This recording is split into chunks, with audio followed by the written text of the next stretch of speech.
Yo, what's up, everybody? Welcome back. Long time no see.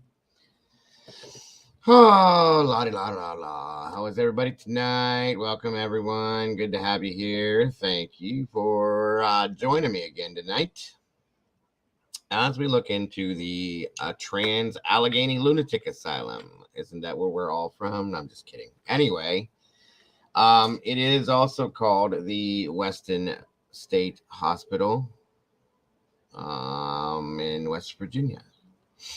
So thank you all for joining me. We're going to look into the dark past history, um, some seriously bad doctoring, I guess we could say.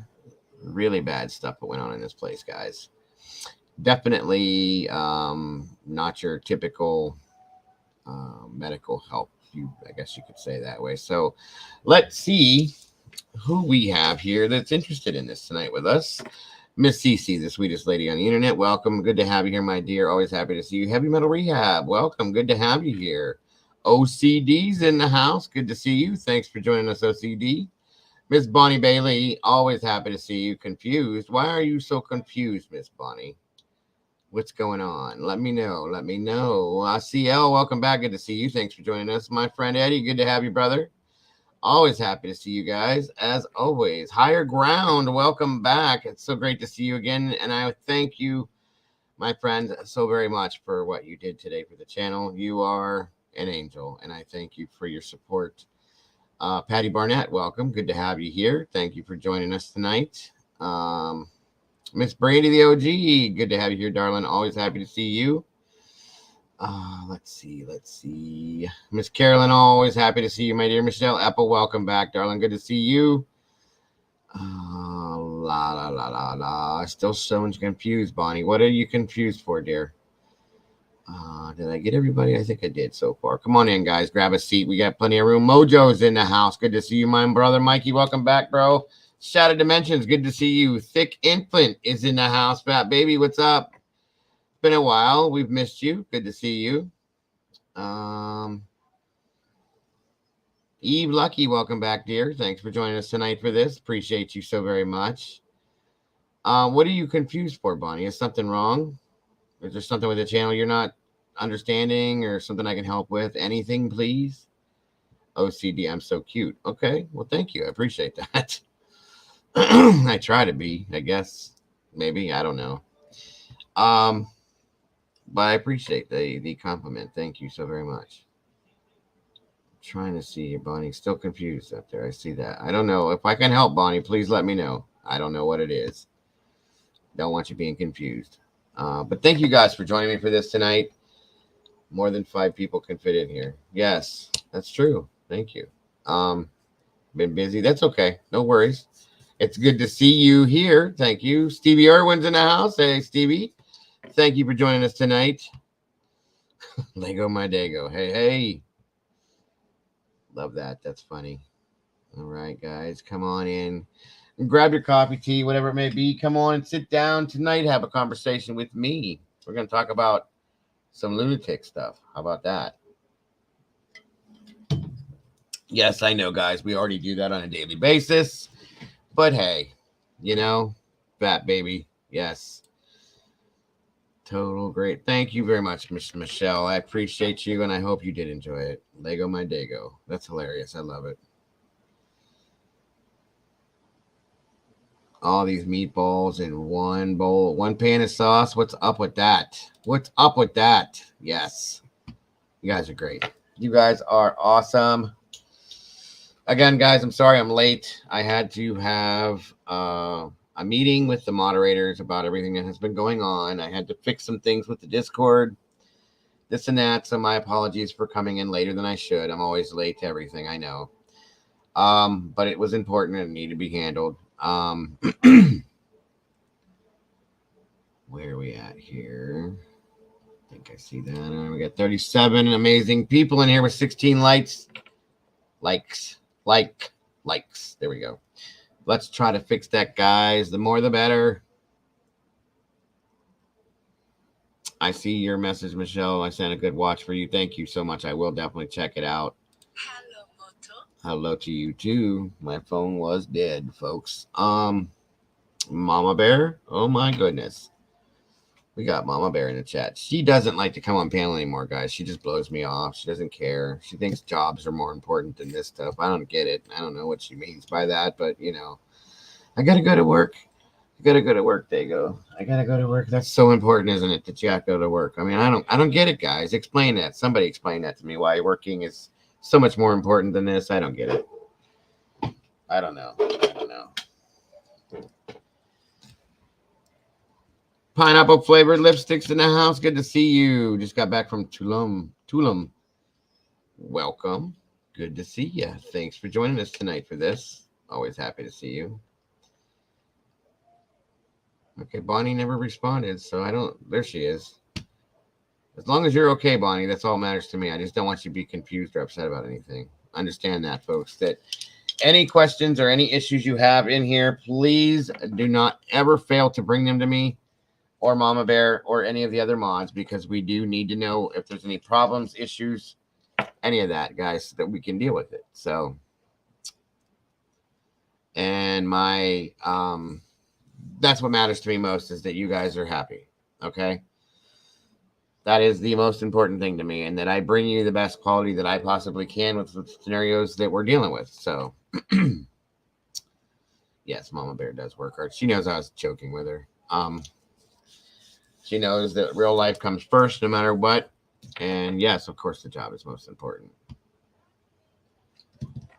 Yeah, Bonnie, you had posted up in the top, or you had something listed that said that you looked confused or something. I just wanted to make sure you understood everything, or there was nothing that I needed to explain or whatever.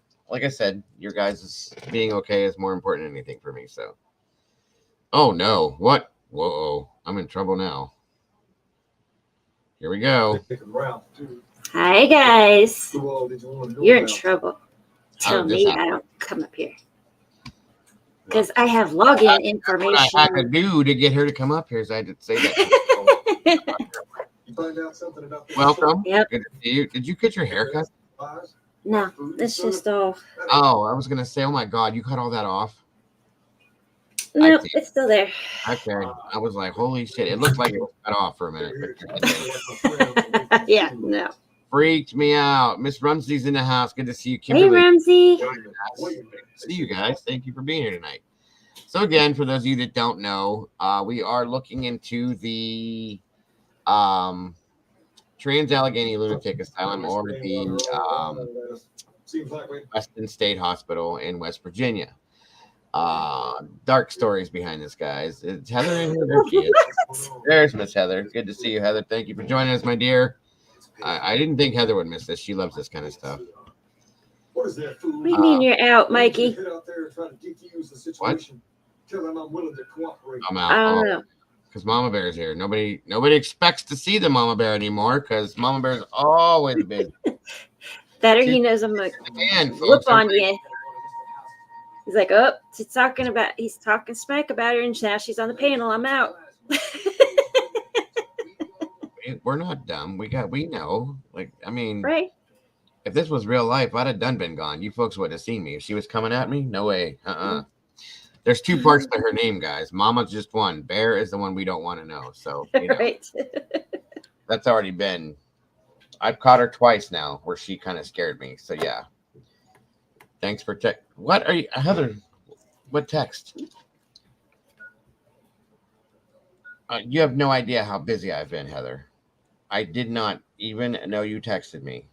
My phone was dead for a minute too, and I was on. He didn't text me back earlier today either, so don't feel bad. I can't keep up with all this stuff. I'm sorry if I didn't do it. It wasn't on purpose. I apologize. Well, there's certain ones of us that are, priority. Oh my God. Well, after your wife and family. Say to me, where is it at? I didn't even get it. My phone didn't even alert me to a text, so. The only message I have from you. Oh, the going live. Yes, Heather, I'm going live. I'm sorry. I was running late. I didn't even see it till just now. Really? Thank you, Mr. Mojo. Mojo. I love the Jim Morrison thing, by the way. I always wanted to tell you that. Mama, did you get the email? Sandy girl. Hey. I How think are so. things down under? I'll talk to you later or tomorrow, Brandy. I need to get a hold of David. Mr. Whistle, welcome. Good to see you. I haven't talked to David in a while. I get a little worried when I don't hear from him. Yeah, it's been a minute. I know he's been busy doing stuff, but still.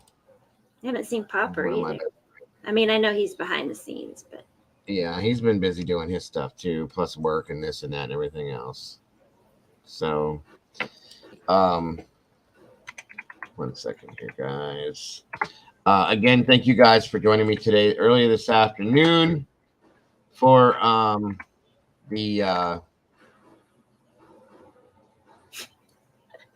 wow. I wasn't here, so I don't know. Meeting that we had today, guys, the open panel, open discussion. I appreciate you guys. I'm trying to decide if we should do more than one of those a week. It seems to be popular, and you guys seem to like it, and it does help with you guys being able to put your theories out. And what I think I'm going to start doing with those is make it an open. Heather actually gave me this idea by saying with something that she said to me yesterday, an open panel, open discussion, period. True crime, open panel. That way we don't have to absolutely talk about one specific thing. You guys can talk about whatever you want. If you want to start giving recipes, I don't care. It is what it is. We've done that before, but it's been a while. Yeah, we haven't talked about food in a minute, but it's for you guys, by you guys. So if that's the case, I'm gonna take maybe I'll do a poll, since we like polls in here, folks. Mm-hmm. Say that again.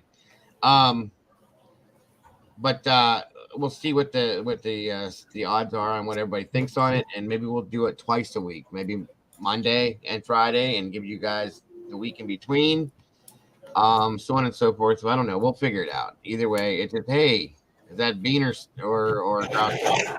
Groucho. The kitty. Yeah. Meatball recipes. Come here. There he is. I love this cat. Check out his mustache, folks. Tell me that's not cool. He's a trip. And he's got a twin almost that has the same look except for the mustache. Welcome back, Caroline. Please, if you would, guys, leave me some like button. Leave me some like button. Jesus God. Leave me some DNA on the like button, folks. And share this out to anybody you think would be interested. We did not get to do the Nicola Bully case, so we will have to catch that up. I apologize for that, guys. The power went down, and that was chubby baby. He's adorable, isn't he, Heather? He looks like a giant puffball. I just want to rub. Yeah, Carolyn, that was a cat. He's 20. What did they say? 22 pounds, something like that.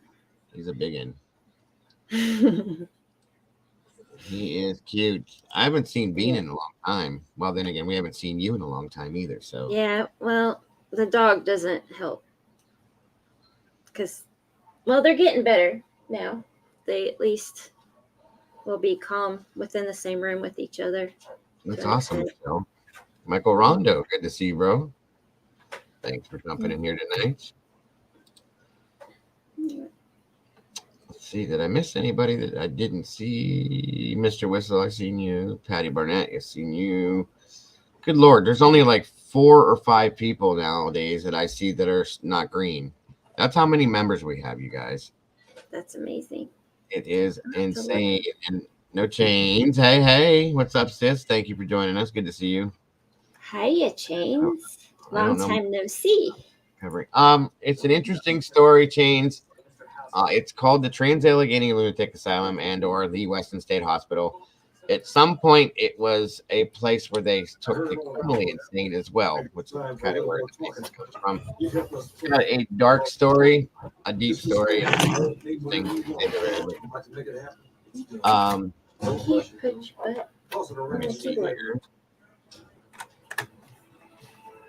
One second here.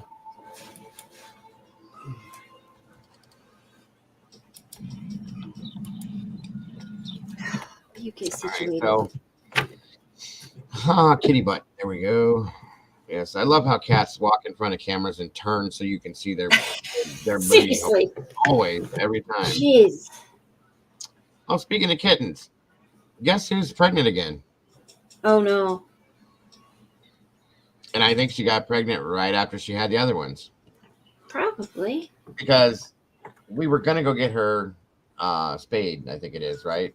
And something happened where Oscar got really sick and like was dying. So we lost track of what we were doing and this and that. And then my daughter brings Stewie over here and now she's, I think, both pregnant. So yippee-ki-yay. Yippee. Getting ready to have baby bunnies. Hey. That's awesome. Unsolved cases and news. No, that's not a new channel. They're green. Good to have you here. Good to see you. Thanks for joining us. Jinx. Hey, hon. How are you? Good to see you. Thanks for joining us tonight. And thank you for being here yesterday with us again. I appreciate you so very much. The Canadian Cat Lady. Good to see you as well. Thanks for jumping in. Thank you so much. I appreciate that. So, like I said, tonight, guys, we're covering the Allegheny Lunatic Asylum. True crime cat, you could talk about who we haven't seen in a minute. Right.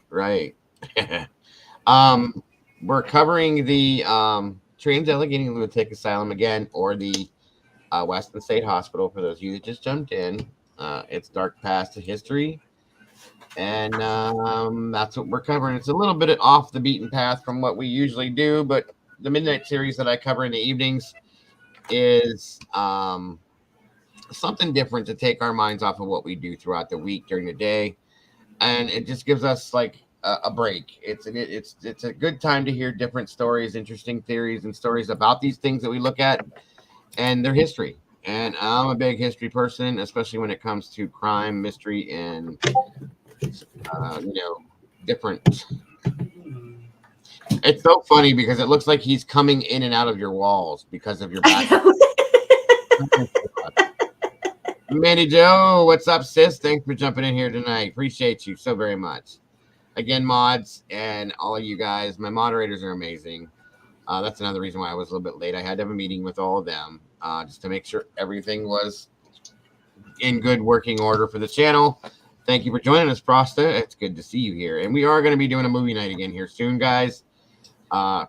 Members only, I'm sorry.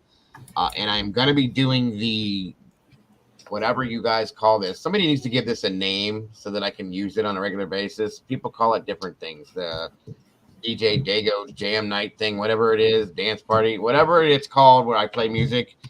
I'm going to do that again, it's a members only perk at this point. I'm going to be doing it in the Discord from here on out because I'll be able to play videos along with it and everything else, guys. So that's what we're going to be doing. That's going to be coming along here very soon as well. You guys seem to enjoy, some of you guys at least seem to enjoy the music thing, and well, we can party at Dago's. There you go, Heather. So, it sounds like a plan to me.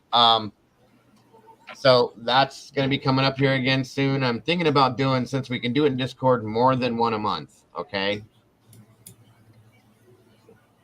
In reality, it's supposed to be a break for my moderators and my lovely co-host that is no longer here anymore with me all the time. But that's that. People don't want to work. I can't. She's a ghost. She's always here with us, but she's a ghost. I do, Red. I have a ghost in my house. Mm-hmm. He's actually. It looks like because you have the thingy on. Forget about it. Tomorrow, Friday, I'm gonna do it. Forget about it Friday. Hey, that's that. That's a good idea, Mikey. There he is. Is he sleeping? Yes, he is. No, his eyes are still open. He's awful mellow. Did you guys give him melatonin or? He's ready for bed. Ah, got you. He's wore out. He's adorable. Yeah. Got you the side eye. That's right. Oh, well, hello, darling. How are you? Come around the other. Why aren't you dressed? You ain't coming on this camera with no clothes on, weirdo. Oh my gosh, Juniper. What the hell? I turned around to look at her and she's like in her underwear. I'm like, what are you doing? Thank you, Ms. Heather. By the way, for those of you that don't know, but you all do, because I say it so often, this channel is 100% crowdfunded, which is how I come to you on a daily basis. There are the links for Venmo, PayPal, and the Cash App. And I thank you all so very much for donating to the channel to support me. Star Meadows Blues, welcome. Good to see you, sis. Good to have you here. And that is how I come to you guys on a daily basis, is by your donations that keep this channel going. So thank you all so very much. Welcome, Kels and Susu. Thanks for joining us tonight. Little by little, I've noticed that these nighttime streams are starting to grow a little bit more each time. And I appreciate that, you guys. I do like the fact that they're smaller because they're more intimate to me. And we can sit and have these conversations like this where I don't have to dive in and just start rolling through everything that we're talking about. And it's kind of a history lesson in some senses too. That was a excellent show you put on. Thank you so much, Canadian. I appreciate that. I know a lot of people in chat were saying that it was Daniel's show, this and that. I sat back and let him answer the questions people were answering him for a reason. That's what that was all about. If I had issues or anything, I interjected. Otherwise, that's what that was all about. Tonight's plan, we're about to jump right into it. Unsolved cases, Shattered Dimensions. Good to see you. Getting intimate with Dago. Yeah, that's it. That's why you guys got to get the Dago plushie doll. Then you can be real intimate with me and you could huddle up with it. Right. Anyway, just kidding. You do know you're probably wearing off on people. Rubbing off on people? I mean, I don't know. Maybe. I'm just lurking. Decided to keep. Okay, you do whatever you want to do, darling Brandy. You know that. You have full reign. What the hell was that? What was that? That was my son. Really? Alrighty then. Gotta love it, guys. Gotta love it. Yeah, Brady, you don't have to be quiet, man. Nobody Don't needs be on camera. Do the show in the nude and your subscribers will go to 100,000 by tomorrow. I highly doubt that, Vincent. They would probably all drop off by tomorrow. By the way, guys, just so you guys know, I do need to bring this up. I'm a little upset, Cecilia. What's the matter, Brandy? You should never feel that way. Not in here, at least. By any means whatsoever. He was probably mimicking one of the cats, but no, that was my son. He likes to make odd, goofy sounds at random. I thought it was the cat, too. Dago is always in a good Look at that comment. How about that one right there, Mikey? Whoa. And Mama. Yeah, no. With you guys, yes, I try to be. Yes. But believe me, I'm not always in a good mood, Mojo. But thank you. I appreciate that. What was I going to do? I was trying to do something. I don't know. I wasn't paying attention. Is the show today about a drag queen? Insane as that? Nope. Not that I know of. Yeah, Daniel is a retired police officer. Yeah, Brandy, if you don't want to talk about anything in here, that's fine, hun. But you can call me, text me, any of that if you want to talk about something. If it has anything to do with this, please do, because I don't want you ever upset. Never saw Dago in a bad mood. You don't want to either. You don't want to. I am definitely Italian, folks, so understand that when you think about that. Welcome, Vicky Harrison. Thank you so much for joining us tonight. So glad you got it. I am too. I could not believe that. You do support me, Vicky, just by being here. That's all you have to do. That is all I expect from any one of you guys, is just to support me the way you do. And I appreciate that more than I can ever explain to you guys. It does help to keep the channel going when I get monetary donations, but the thing I want the most is just your support and friendship, folks, and for you guys to be part of this family. That's all it is. And I absolutely appreciate that so very much.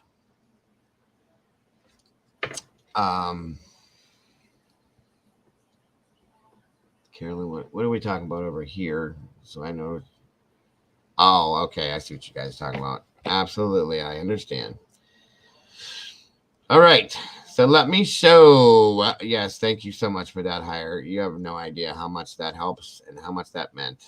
My whole family, my wife was crying. I was crying. My son was like, Wow, you know what I mean? So thank you. That really means a lot. Off subject. I was trying to hook up a hose to my sink. It didn't quite work. I felt the angry grandpa video with the slip and slide. I got you. I got you, Star. I get it. It didn't quite work. That's a good way to put it. I have not seen the most recent thing on the sub. Is there something new? What's I haven't been able to look up or check up on it. What's going on with The the sub? last thing I heard was they ran out of air today. Oh my god, that is so sad. Jules was talking about it in the show earlier, and I believe I kind of feel the same thing she does about it. That something that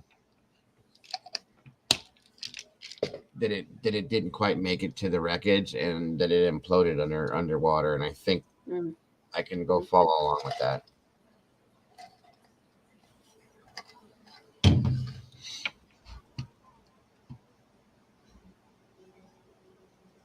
They found debris. Looks like it imploded. That's horrible. So it wasn't built properly, I guess.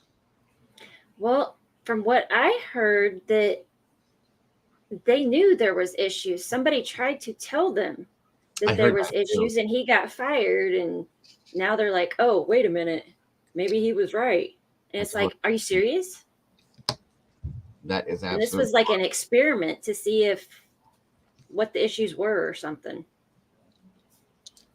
That's so sad. There was a child on that boat. Well, not a child, but a man and his son together, and just no idiot savant. We are talking about the submersible submarine, whatever you want to call it. You definitely have my support in that area, Dago, and I always try to put a like on your videos when I can join. Go back. Thank you so much, Vicky. You're amazing, and I appreciate that so very much. That's all I want from you guys, truthfully, is just your support, just being here. That's all that matters to me. Shandy girl, the son of the son of the Pakistani billionaire didn't want to go. He was scared, but did it for his. Oh my God, that's so sad. He was 19 years old. That's horrible, guys. Yeah. I don't. These things are just not. There's going to be some massive lawsuits, I bet you, about that too. Oh yeah. From families, I think. Physics of the vessel couldn't take the ocean pressure. I imagine, Karen. Here's what I don't understand, though. Like people like Jacques Cousteau and these other explorers have been to the Titanic. Okay, how did they do it? And whatever they've used, and this just didn't happen. I don't understand. Was it because it was big enough for multiple people? Is that the type of the deal that this was, or? But the thing is even though it was built for multiple people, it was so small. I mean, Molly was telling me they were sitting on the floor in Indian style because it's the only room there was. So, I mean, it wasn't that big. Patty says they sign a waiver in regards to wrongful death. That's horrible. The grandfather, they said, was destroyed. I bet. Alrighty then. One of the girls at work, she said that in the contract it says 3 different times about, about the death, Strike, what's up, brother? But you may die on this, 3 different times. Wow. 20 foot long, 5 people. Wow. What a mess. It is so sad. Yeah, and that's the thing. I agree with you on that one, OCD. That's why I don't believe in wrongful death suits in some senses, because you're not bringing those people back by doing that. Money doesn't answer everything, guys. It doesn't fix that. Money's not going to buy that person back, and it just doesn't work. Yeah. Bathroom, don't see many billionaires doing that. I agree. Proper equipment. Rest in peace. Amen to that one, Mojo. Rest in peace to all of them. That's so sad. I'm so sorry to hear that. Yeah, and that was my thing too, Star. I saw that yesterday when I realized that it was operated by a game controller, and a cheap one at that. I was like, oh my God, are you kidding me? No. There's a lot of things that are not necessarily by a game controller, but That's pretty much what it looked like. Yeah. But I mean, you think about some of the high tech surgeries that you have done, they're using a small little controller, just like, a game controller to Thank you. maneuver different robotic things. So It I was don't know. controlled by a 50 Logitech remote control using USB. It doesn't make sense. It doesn't make sense that you would do that. And the owner, Yeah. like Heather said, the guy that did all this was in there too, wasn't he? Yeah, The the guy the that put this CEO together. or something, yeah. It was a game controller. It was just like, yeah, the one I saw looked just like a damn Xbox controller. Yeah, I agree for Strike. Anybody that mentioned that this is just like they do with the space shuttle, you know what I mean? If there's even one little thing that's not right, they cancel it. Period. That's exactly how this should have been. Um, the CEO also lied, saying that NASA helped him construct. Oh my God, that was a lie. Oh wow, that's bad. That's so bad. The actual game controller that you buy at GameStop. That's what I thought it was. Yeah. Poor research. They should have tested it with like, they shouldn't have put people in it. Okay. They should have tested it out with something else down in there, like a robot or something inside of it, and tested it that way before they put people in it. Just like they do with anything else. Right. Unsolved. It looked just like an Xbox controller to me. It's NASA would not have built that. You are absolutely correct, Carolyn. Mm. It would have been done. It would have been tested, retested, tested, and retested multiple times before they put human beings in it, guys. Right. And not tested with human beings on it. No, we're not guinea pigs, folks. We don't do that kind of thing. We're not supposed to do that kind of thing. Human lives are not something to play with. Okay. Yeah. CL said the controller part doesn't make sense at all. How can it connect after 50 feet? It sounds fake, in my opinion. It had some kind of a range that was changed on it or something. I don't know, but they said that But the actual depth was like what 2.5 miles down. I was going to say the depth of the Titanic and as far down as they would have to go, there's no way they had And range. we were looking something up yesterday about that, and it said that the depth that something about the depth of it, that it was only able to go down like 200 feet above where they were supposed to go to. I just can't 13,000 feet. Thank you. That's right. I just can't imagine. Carolyn says they tested here in the Puget Sound in 2021, but they didn't go to that depth. Right. Anybody can sue anybody, possibly will not win the case. Right. Right. I agree. Bluetooth. Ah, there's the answer to it. It was probably Bluetooth. Right. Yeah, but But doesn't even again, Bluetooth. I Bluetooth can't imagine Bluetooth going to. you. Yeah, and that's the other problem. Thank you, Heather. That's something else that bugged me about that was that their only communication was with texting. You could only text. There was no radio. There was no nothing. So texting, like at some point, like So if they had Bluetooth and they had texting, okay, we obviously know now that, it oh imploded. wait a But minute. to say it hadn't, Well, if they Vicky had said texting and Bluetooth, why weren't they going, hello, we're stuck down here. Can somebody come get us? the Here's my texting was location. the I mean, texting wasn't working. They had lost communication with them.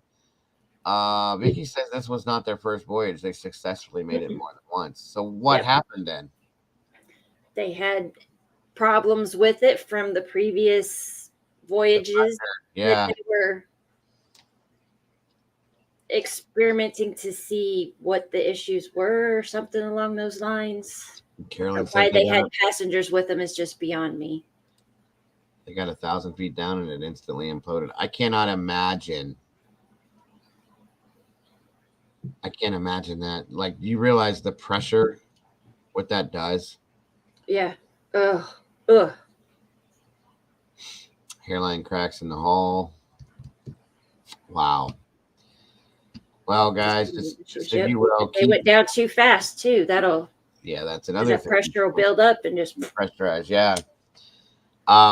Just if nothing else, guys, if we can, let's just keep them, their families, and anybody involved in our thoughts and prayers. Um, that's all we can do. that's what I thought, CL. Bluetooth doesn't work That more far than away, 50 right? I feet thought away. there was some Yeah. kind of a range. Yeah, it imploded, I think, which is a theory they had when searching for it. Yeah, I agree. The water. Exactly, heavy metal. Yes, yep. Very sad, guys. Very, very, very sad. Apparently not a star. Yeah, Or the second time, because I think this was like probably the third, or I think they went down once or twice at least before. I hope that you're right, heavy metal. I hope that there was nothing. It was just instantaneous, and that was it. I hope nobody suffered or any kind of anything like that. Um, I can't understand it. I can't. Right? Yeah, that's right. And they have to repeatedly go back and check that stuff and reinforce and do this and do that. In my opinion, it's a fake story. Those guys might have went somewhere, but doubt they were on that sub. I don't know. I don't know, CL. I don't know. We weren't made for such missions. I'd rather go to Disneyland. I got you. No remains to be gotten. Yeah, everything just disintegrated probably from what from heard their last transmission was something about putting out something which was a device to make it float come back up. Wow. I mean, what CL said, that would be insane if that was real. If it is if that's what it is, CL. There was probably some panic for a bit, but from what I read, there wouldn't have been any suffering. I hope not. I really hope not.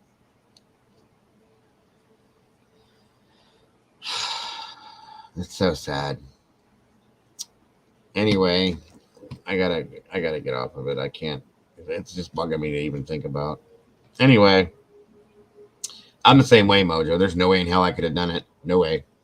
Nope. See, I'm the opposite. I'm more comfortable within a tight space versus a huge, Underwater.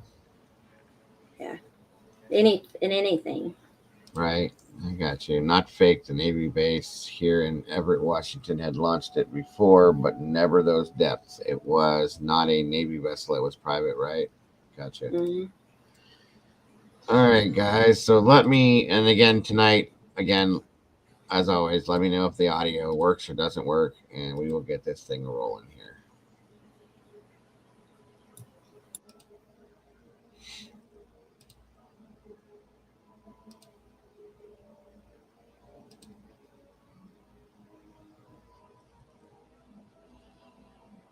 Alrighty. And we continue the Destinations Unknown Drone Ohio tour. Yeah. Although we kind of do know where we're at. I've just been kind of skipping, picking places and flying and checking out cool places. I am currently in Weston, West Virginia. I left Lewisburg this morning. And I'm looking at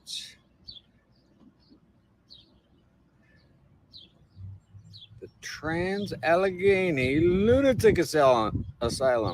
I actually tried to get a room there. They said I wasn't crazy enough. So they must not know me. But this is a cool place. Actually, a friend of mine, her family, kind of owns this place.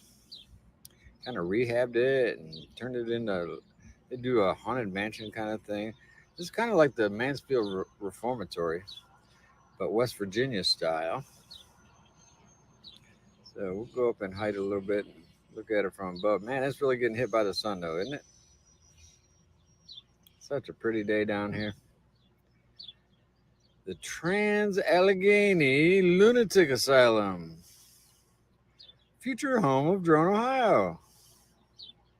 I think I'll try to stay out of places like this. Isn't that pretty, though? What a beautiful building. I don't really know too much about the history of this thing, so do yourself a little Googling and check it out. Like I said, I'm sure they do a haunted kind of thing come Halloween. And they do tours all the time.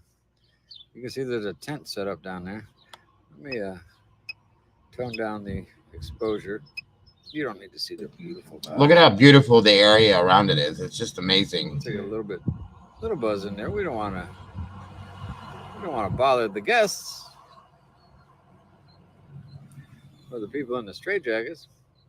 As always, be sure to follow and like the Drone Ohio Facebook page. Check out droneohio.com and Drone Ohio on YouTube. My normal spiel. Isn't that pretty? Neat building.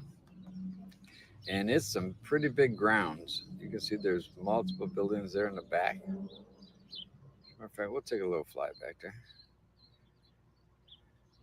Like I said, I don't really know a lot about the history, so do yourself some Googling. I'm just showing you guys the whole size of it all right now. He doesn't know anything about it, obviously. He's just doing the drone thing, but neat building.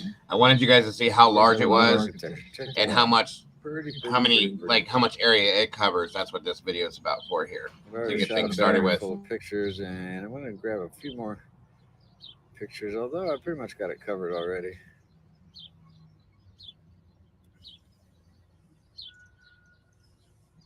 Pretty neat. And of course, if I pan a little bit more to the right, you'll see Weston. That's Weston. We'll go up a little bit. Bring the camera down a little bit. And there you go, folks. So anybody wanting to book a room here? And for those of you that don't know this, back when this was built, it was built at some point to be a tuberculosis clinic, okay? Because TB was a rampant disease back in those days. Very, very, very bad. But this is beautiful, guys, just to look at it. You know what I mean? Absolutely beautiful. All around it. Now, the building itself, you know, it's inside, it's deteriorating and things like that. So, but pretty interesting, to say the least. But yeah, take a look and then we'll move on from here. That way you guys can see the full capacity of the size of the place. It's all these buildings, outlying buildings, they're all connected to it, folks. They're all part of this facility.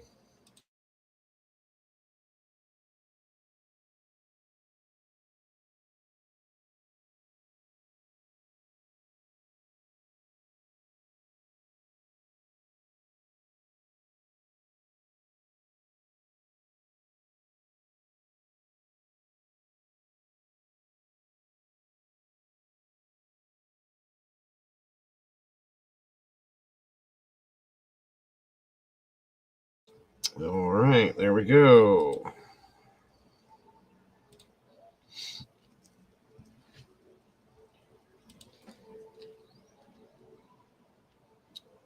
Stinky Fingers, welcome. Good to see you. Anyone else having problems playing videos on YouTube? Not I haven't. I took the volume off, Heather, at that point because he's not really talking about anything. Not that I've noticed Stinky Fingers, but yes, Vicky. It's called the Allegheny Lunatic Asylum. Like I said, it's got a lot of attached ghost stories with it, so on and so forth. Oh, absolutely, Sandy. Absolutely. There's a lot of nothing but ghost stories attached to it, but quite interesting. All right. Let me get some of these things started here. 1 second. All right, Simon Scott is the narrator on this, and here we're off to the races, folks. Again, thank you guys for joining me. I did filter this. Is that Bean? That's Bean. There he is. It's Bean. Kitty, what are you doing, Bean? There's our channel mascot, folks. Yep. I claimed that a while ago. He's adorable. And there he goes. Look at my butt. There it is. Always do it. Flip around. See my ding? Yep. Always does it. So, All right.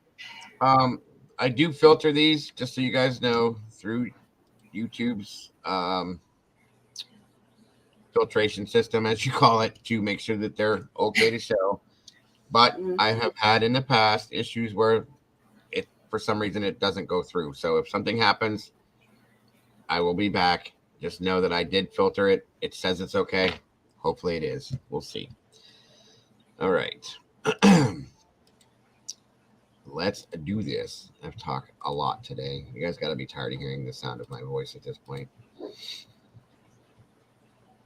Oh, okay, Sandy. Interesting. Please, yeah, I'd be definitely interested to hear that.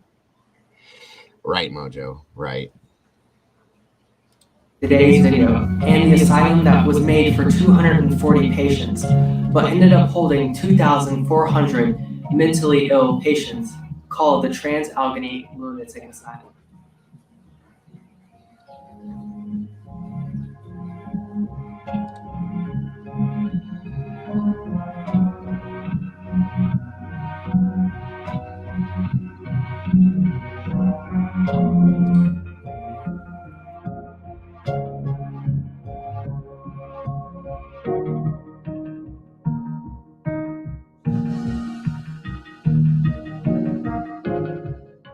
Begin talking about the life of this asylum and the story behind it, we have to talk about some of the main people who brought this asylum, as well as many other asylums in America, to life. And one of those people was Dorothea Dix. Dorothea Dix was born into a crazy life, and sadly, an unconventional one.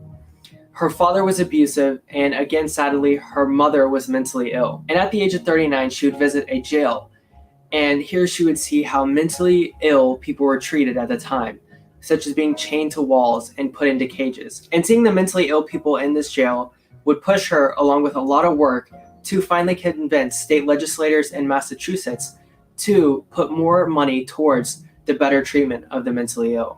Along with Dorothea Dix was a man named Kirkbride, and his theory of the building is the cure. And in this theory, he thought that if the building was constructed right and had the right features, it could help cure the mentally ill. And some of these features would include long corridors, lots of fresh air, and lots of sunlight, which would help explain why the Allegheny Lunatic Asylum is made and built the way it is, with, again, the long corridors and lots of beautiful structures and overall just beautiful architecture. But the theory wasn't as right as he thought it was. They started construction on the building in 1858 and would be able to complete the south wing as well as the central building's basement before one of the biggest events in American history took place. And 3 years after they started construction, the Civil War broke out in America. The Civil War would come to the construction area of the asylum by the 7th Ohio Infantry. This infantry would actually be led by Bernard Tyler, who would make the asylum and the grounds around the asylum home for his infantry. This led to camps being set up all the way around the asylum, and parts of the asylum being used for the war, such as stables being built into them and places for guns, and all types of stuff for the war. But this also meant that this area and infantry around the asylum traded hands a lot throughout the war, and a lot of people in the war died around the asylum. After the war, the town finished building the rest of the asylum. And because the asylum brought not only jobs for construction, but also jobs within the asylum, it was one of the few towns in America and in the region that was able to be financially stable after the Civil War. And by 1864, the doors were open to those dubbed mentally ill. And by the 1900s, the beginning idea of this asylum was no longer a thing, and the better treatment of the mentally ill was no longer a thing. And while the original idea of the asylum was no longer a thing, people in America were starting to begin to think that asylum wasn't an okay word to use to call a place. So it would end up being called the Weston State Hospital. And in this name is when it went overboard and ended up holding 2,400 patients within the small asylum that was made for 240 patients. And here's where the story gets even worse. Those who were dubbed mentally ill, like I said before, were sent to this asylum because that's what was okay for the time. That's what people thought people with any mental Yeah, disability Eddie, he is. or issue should be sent, or anything else that could be cured easily. They were outcasted and sent to asylums like this one.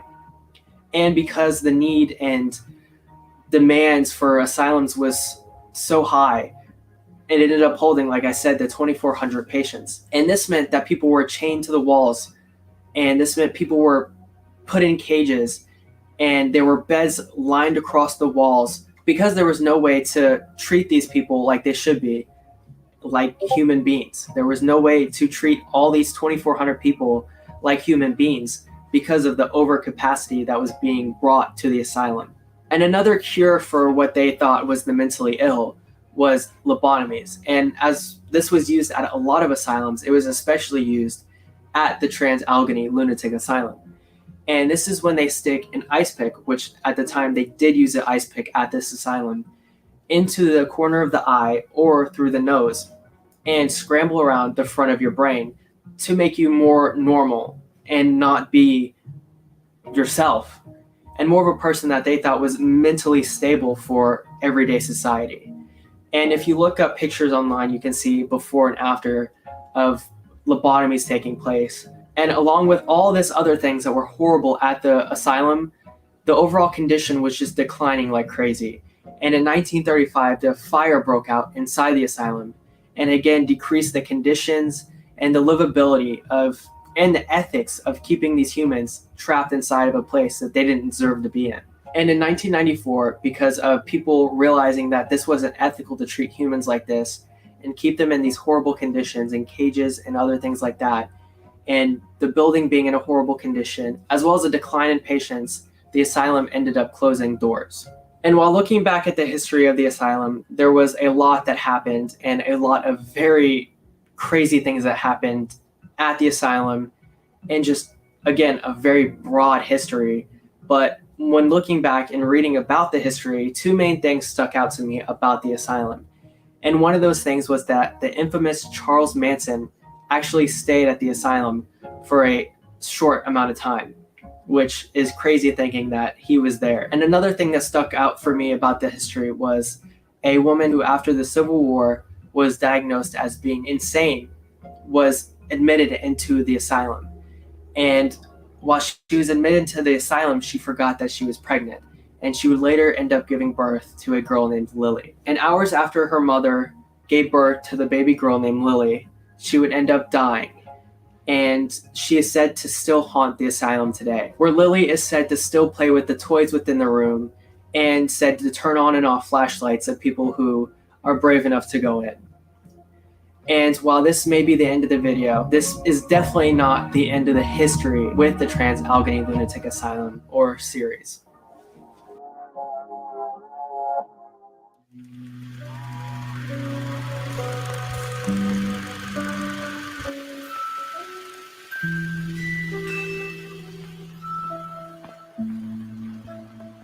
Oh my gosh, there it is. That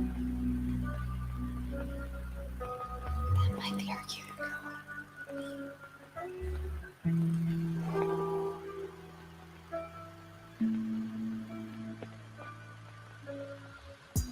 And then finally, they put him underneath the bed and jump on him, or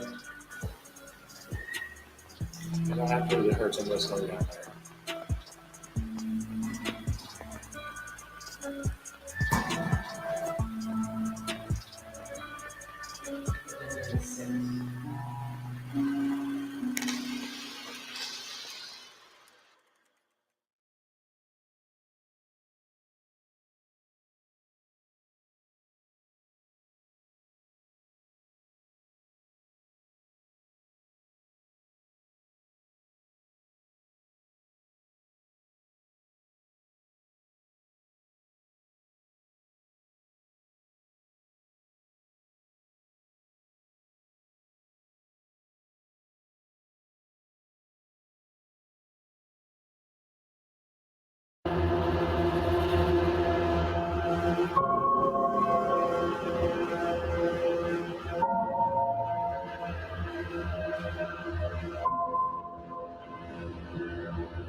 All right, guys. Again, like I said, I'm just kind of giving you guys looks of the place, so on and so forth.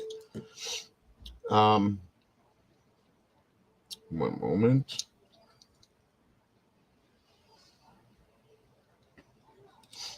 One second, guys. Sorry.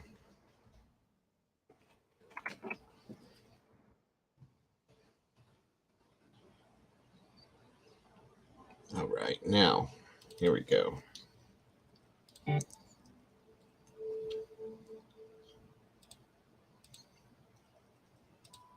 Now, you guys have seen multiple different variations of it. Now, time for the story. The real story, I should say.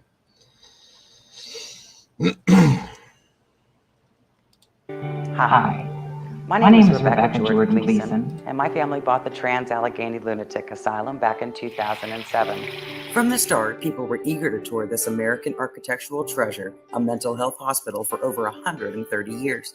The Civil War years, patient artwork, medical treatments. All the money collected from the tours that we offer at the asylum go directly to her preservation. I'd like to invite your family to come see what our family's been up to.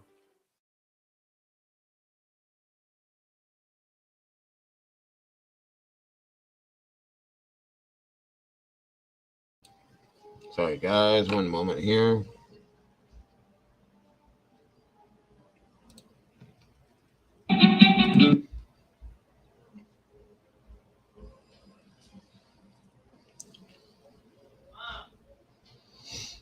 All right. All right. Here we go. 1 second. Like I said, I try to put all these little bits and pieces together for you guys. Sometimes it doesn't always work out the way I want it to, but usually. All right.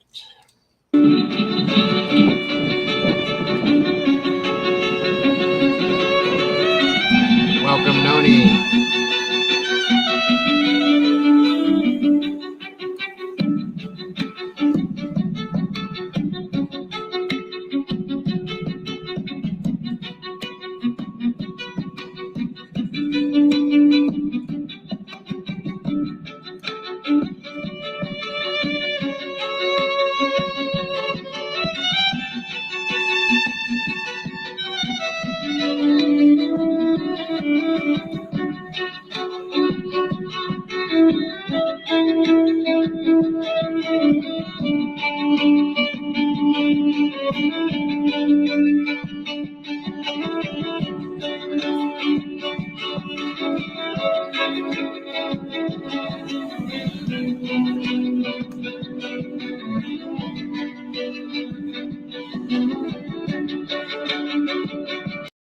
just so you guys understand, what I'm showing you here is when they do these tours of this, okay? And when they do, they dress in period for that time, for back in the day when this was open the way it was, nursing uniforms, so on and so forth.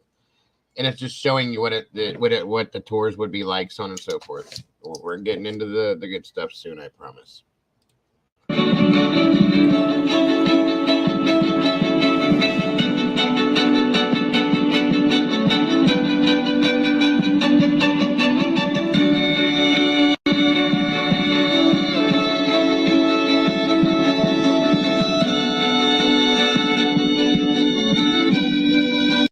And that is the info for anybody that would be interested in wanting to possibly go do a tour of it.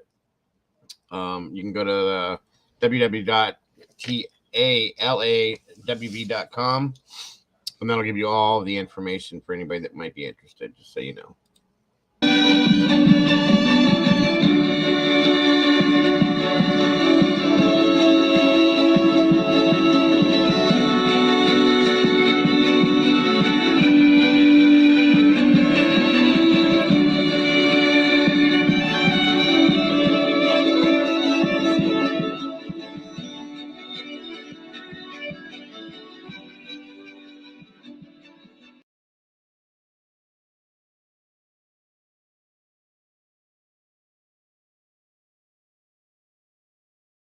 All right, moving right along.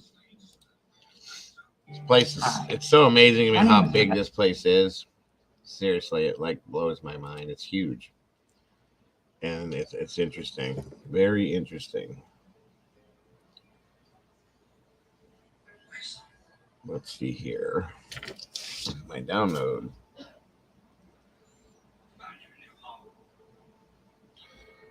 Where is it?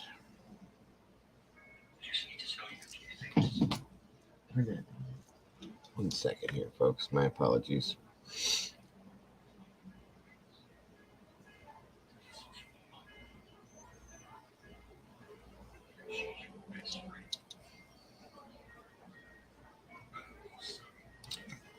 All right, 1 second. 1 second.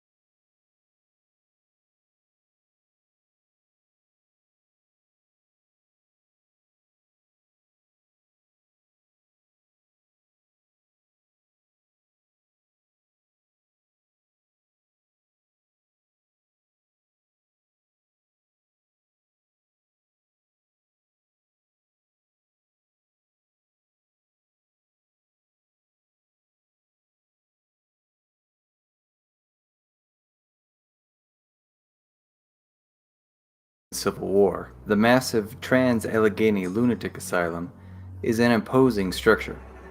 What went on within those walls is also a very dark chapter in Weston, West Virginia's history. Serving for a time as a Civil War military base, Allegheny spent most of its life as an insane asylum. Originally built to house 250 patients, the facility ended up holding over 2,000 at one point, including the infamous Charles Manson. Allegheny was a brutal place to be held. In addition to the overcrowding, patients were routinely chained up or locked in cages. Therapies, and I use that term loosely, like electroshock and frontal lobotomies were also employed. Insane or not, you did not want to be trapped in here. Closed for years, you can take a tour of the asylum today. Visitors have reported many supernatural happenings. People hear voices warning them to get out, while others have seen the apparitions of patients and Civil War soldiers alike. One ghost, named Ruth, is said to be a patient who met her untimely end at the asylum. Be wary of her, as she has been known to physically attack those who cross her path. And it's not just the asylum itself that's haunted. In its heyday, Allegheny was its own compound that stretched over, and I kid you not, 666 acres. Other buildings on the site included a farm, a dairy, waterworks, and yes, a cemetery.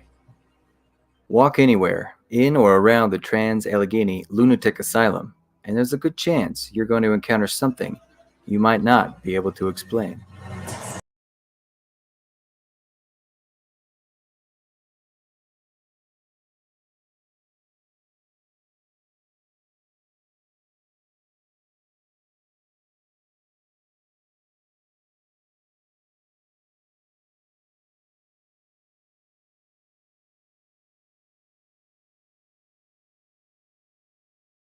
Some history to it. Holy crap, it's huge. Look at this. I would not know how to get out of here. You gotta say, he never talks. What happened? What is that? Look in the room behind you. Did you hear that? What? Was that you? What? There were 2 patients in the back. We got into an altercation. One patient turned to the other and he stabbed him 17 times with a homemade shank. Jesus. He didn't die in the bathroom though. He ended up crawling out of the bathroom all the way down to the nurse's desk before he passed away. So he pinned the guy up against the wall with his feet on his chest until he lost consciousness. The guy hit the floor and Jim beat him to death with his own fist. We think that we still see him, but they grabbed the metal frame bed and put the post right on top of his head, and they took turns jumping up and down on the bed until the post went through his skull and hit the floor. To this day, people will still make contact with him. What? What? Do not wait. That's an alarm. Oh my god, I said there was something inside here with me. I see them. There's someone at the window right there. But they're lowering their head. There's someone. Look.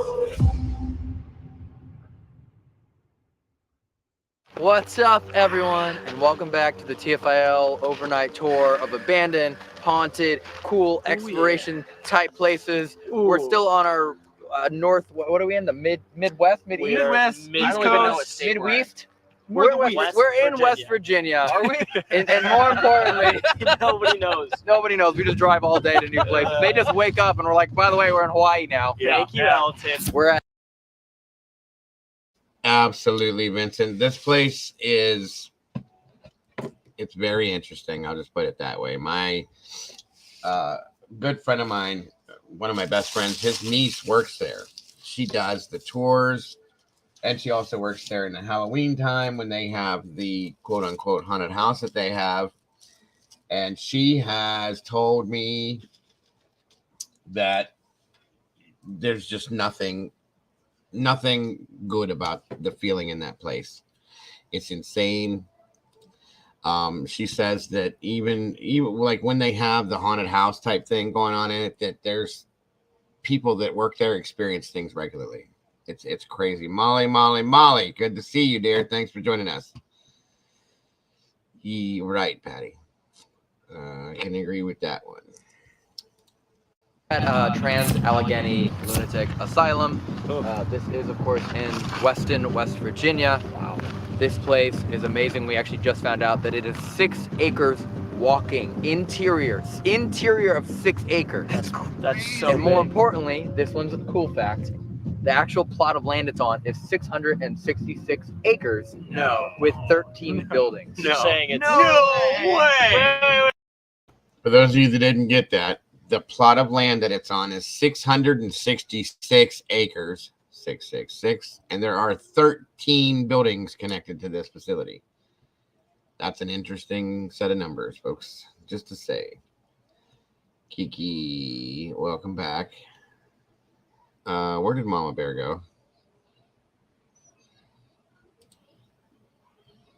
Oh, okay. All right. Good night. Thank you, Mama Bear. I guess she's out for the night. Thank you for joining us, Mama Bear. Have a great night, dear, and I will talk to you tomorrow. Bad numbers. Yes, they are bad numbers, folks. Very, very, very bad numbers. Wonder what percentage of the people committed to that place were deemed cured at any point. I don't believe any, Vincent. I don't. I'll be honest with you. Wait, you're saying that? Yeah, I saw that, Heather. I was looking up, but I thought she had just jumped off for a minute. And then I got the private message, so be it. All right. No way. 666 and Yes. 13. 666 acres. That is the legal amount of land that we are on right now that makes up Trans Allegheny. Yep. And there's 13 buildings with 6 physical acres in here. There's 4 stories in this building alone with the basement, and there's buildings basically all over the property. This place has a really, really twisted, gruesome history to it. Dude, as far it's as like I know. it's cursed, right? I mean, like what, Satan 4,000 named it. 4,000 Right. Lobotomy, Yeah. a lot of deaths from the lobotomy. a lot of murders that have happened here, either patient on patient or abandonment. There are people that have been born in, literally born here and kept here and died here. That was always an interesting piece of information to me, that there were people that were born there in the facility. They were born there, lived there their whole life, and died there as well. That's just crazy to me. Fact wise, you know what I mean? Very interesting. Very interesting. Now, I tried to fact check the fact that it was on 666 acres. I could not find that as proof. Okay. But it's been talked about by multiple different entities stating that number as well. So I just go with what they say. You know what I mean? It is awful. And it's yeah, it is like a prison, to be honest with you, CL. Very much so. Horrifying. A girl named Lily, who I'm sure we're going to hear about later. Wow. So apparently, no matter where you go in this building, there are hotspots. Yeah. There are activities. They've even classified the activity here as either kind of mundane and intelligent. So between like communicative, like speakings with the paranormal, and then just kind of like doors moving, things of that nature. So In different areas. all different areas. They have a map. I believe they have a map that literally lists like murder room, or Oh, bedpost what? murder room, or drowning room, or What? yeah, I think they literally have it laid out. They made it easy on us. Yeah, they made it super All right, easy. perfect. So whatever They you're have in to have, for, like, you know what I mean? Instead yeah. of like sushi, you want lobotomy goes. Yeah, take a dip You know, into the you want murder room. pizza, you know, you just get a little bedpost murder. Yeah. Like just kind of A lobotomy roll. yeah. Whatever you're feeling, you know, just kind of Teriyaki, brain scramble. Oh my god. Okay, I'm fine. So Activity goes, we've had a lot of guests report seeing shadows in these guard shack looking things right through there. Under the guard shacks, you'll see like little portholes right there where back in the day, the staff used to give the patients cigarettes and candy as a reward for good behavior. When you guys are out through the asylum, you're going to see like little piles of cigarettes and candy, and that's where people have come in and they've like made friends with the ghosts, and they've actually left them cigarettes and candy. So if you see that, you know you're in an active area. It's a really cool area. We didn't bring any candy. We can postmate some candy. That's a good idea. And no. I'm not condoning that. So I'm really excited to see what you guys get down in this area. It can be a little grumpy at times. There's a lot of reports of growling and red eyes, red light anomalies through this one section. Why has that been the common thing, growling? Huh. Red eyes is new. Yeah. Red eyes. We haven't seen that. We've not encountered that before. Excuse me for one moment, folks. I had to fill my cup, but I'm going to let this play. I'll be right back. Yeah. Most recently, we've had a couple folks like get a little, you know, some touching on the back of their, like little burning on the backs of their shoulders and stuff like that. So I'll be interested if you guys can get any of that to happen to you tonight. That'd be kind of cool. We're going to make our way down this hallway and we'll go over to lobotomy. Thank you, CL. The Western State Hospital housed West Virginia's mentally ill from 1864 to 1994, built on 269 acres across the West Fork River from Weston.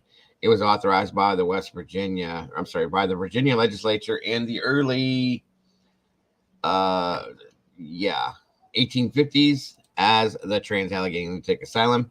That was the initial property markings and dates, all that stuff. From what I understand, when they first built this place, that was the actual size of it. That's where it started, so on and so forth. And then it grew and grew and grew, and they bought more and more property as they owned it over the years, because at the point where they first started off, it didn't have that many buildings, and they just kept adding to it and adding to it and adding to it, and they kept going with it, and they ended up owning, I think it was an entire half of a county or something, from what I understood. I wonder what 5 of the county's revenues came from that. Oh, probably most of that area, Vincent. That's a good point, though. So yeah, absolutely. It was for everybody, Mojo. There were babies there, adults, children, everything. They had certain areas for the criminally insane, as we all know. Charles Manson was there, and then some. There was quite a few people there that it was kind of scary. Sorry, back to the tour for you guys. I just wanted to give you guys some highlights on it. Recovery. All right? Cool. Notice he said cool and not terrifying. Yeah. Yeah, because he's probably like Elton. Well, no, he's no. No, nobody's like Elton. What I just want to know is that, like, if they're leaving cigarettes for ghosts back then, do you think when we have ghosts, like, they're gonna be leaving vapes? Yeah, like there's like little piles of like. There's like a giant pile of puffs. Like, go find the puffs. That's what the ghost activity is. Wow. Like a sunroom, 2% of the first floor. Yeah, this is just the first. All right, we got 5.9 acres to go. Wow. Wow. It's like all black. It's like never ending. Where do they go? This way. All right, dude, Evan knows. Yeah, Evan knows. Oh, yeah. Like, Evan He's over this way. If you room with one chair, I know they're for reason. Yeah, and yeah. Oh my. Never a good reason. Brandon. Remember how you said you could find your way when you were rolling for This one, wow. We're gonna bring back numbers. Oh. Look at that. Is there a lock on there? Wait, that goes to the basement? Yeah, you actually go down to the subfloor, and that's where they did a lot of the recovery for the lobotomy procedures. All right, cool. And Dude, wow. Holy crap. it's huge. Look at this. I would not know how to get out of here. Already would not know. This is so If you blindfolded me and dropped me off somewhere randomly in here, I would never get out. So that's what we're doing? That's an idea, isn't it? Hey! There's a lot of We were ideas. supposed to do that to you. They're wrong for it. But I've been too smart and I remember my way out. Alright, so this is lobotomy recovery, and there would have been metal frame beds from that wall all the way down to the other end, and it would have been filled with patients that just received their lobotomies. And if you're not familiar with the procedure, the way they did it was they would give the patients electric shocks to put them under, then they would take an ice pick looking device, stick it to the soft part of the eye socket, and then smack it with the mouth into the frontal lobe. There they would take and move it back and forth like a windshield wiper, and that would disconnect the connections in the frontal lobe, basically changing their personality. They become more docile and easy to get along with. Consequently, down here, one of the most common reports we get is people will get a small pinch in their eye, and sometimes will get thunderclap headaches. We've even had guides go home, wake up the next day with black eyes. It's messed up. In addition to that, tons of shadows down here. We've had a couple of apparitions spotted on either ends of the hallway. This is no joke. That sounds awful. That sounds terrible. We got a lot of nastiness already.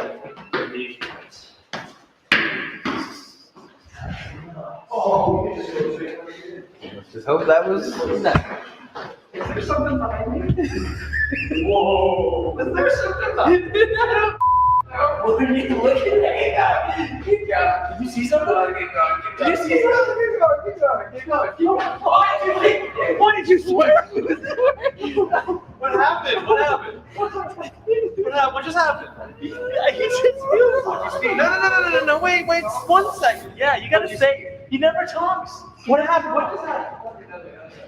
Evan, did you see something too? That's a yes. That's always a yes. So this, right before the hospital shut down, was like an admin area, but prior to that, they used this as the procedure area.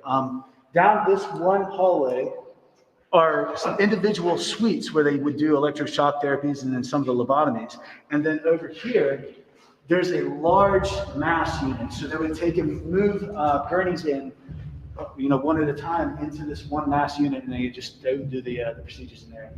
As far as activity goes, shadow figures on either ends of the hallways. We've actually had people like walk down here, they'll see something, and they'll be like, oh, hell no, they turn around and go back the other way, and it's standing down there. So you got nowhere to go. It's like that's like the worst pickle in baseball that you've ever heard. It's pretty bad. Now, there's also been reports of a mimic, like you'll hear somebody that you came with call your name, and you go to find them, and then you just kind of get off in your own little world, and there's nobody there. No. I love this place. Yeah, I know you do. This Then is how come you were gonna running? be Fun. If you like this stuff, why were you? What were you and Evan running from? No, but we got to keep learning. So. Oh, okay. Yeah. Oh,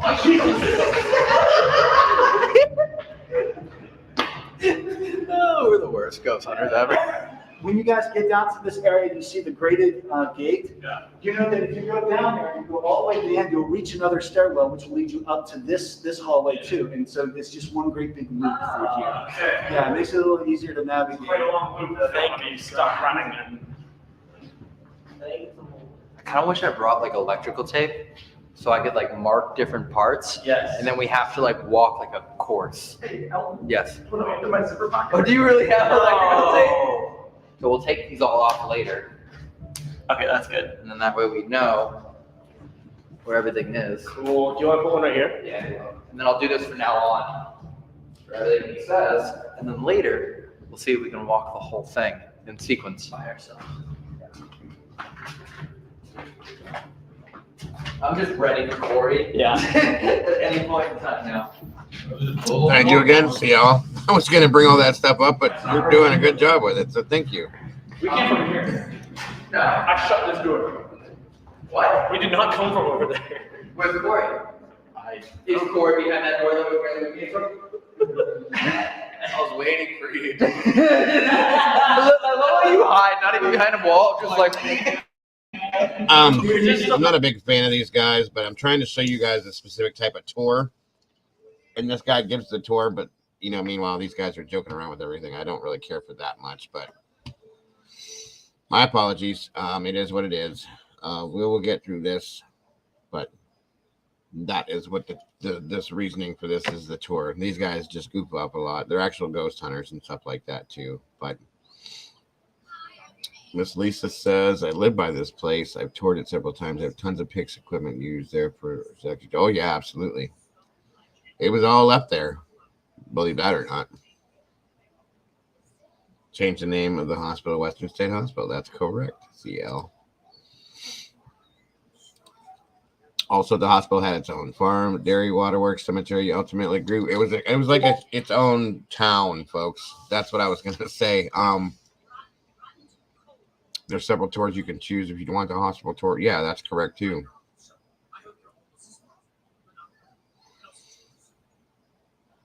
The old ghost hunter show. Oh yeah, they've been there. Most every ghost hunting show has been there, Michelle.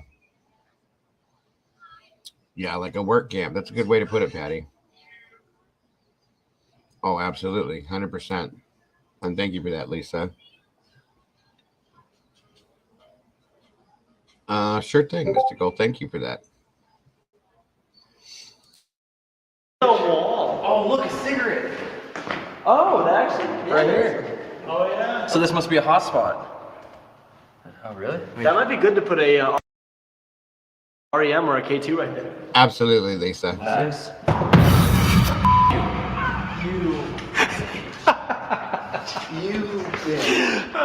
Throughout the asylum, you're going to see these rooms. They look exactly like this. Got a tile, like wainscoting thing going for them, and you'll see spackle marks. And they used to put iron rings in the spackle marks. So when they put you in seclusion, they didn't just put you in there and Go shut for off it, the CL. door. They would take and harness you up until a 4-point stand. What? Now, get this. The person that signed you into the place, they had to be the one to sign you out. So if they really didn't like you, you were going to be in there for a long time. So you couldn't sit down? You couldn't do anything? No, because it's a 5-point harness. So you've got your harness to 4 points and then one around the waist. So you've got one for each limb. Oh and my one around God. the waist. What? How is that? That's torture. That's actually torture. So they would sleep like that. Funny thing. I have people that work in psychos to this day. Yeah. And they'll say they do the same thing. They still do that? But they don't do it like that anymore. They do it to like a gurney or something like Yeah, that. so you can lay down on it, because that's kind of cruel and unusual punishment. You think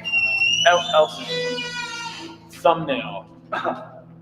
If they could make it happen, could we like put Corey up in those? I don't have the key to that. I know that.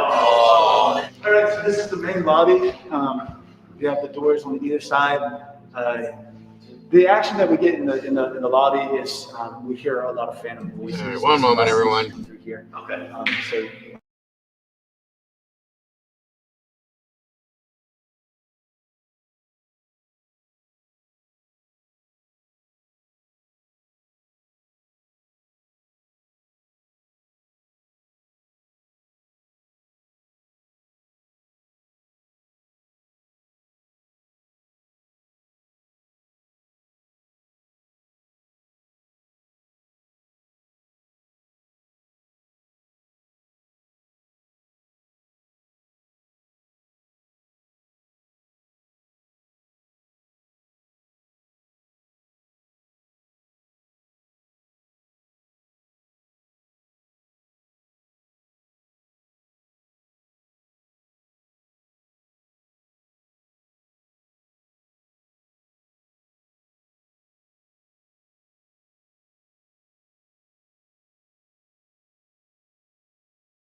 1 second, folks. I'm having a technical issue. 1 second. I'll be right back with it.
Hold on, folks. I almost got it fixed. Sorry about this. 1 second.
Okay. Sorry about all this. I don't know what just happened.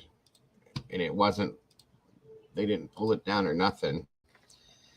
But that froze and it went to something different. So I don't know what happened there. That was weird, but my apologies, folks.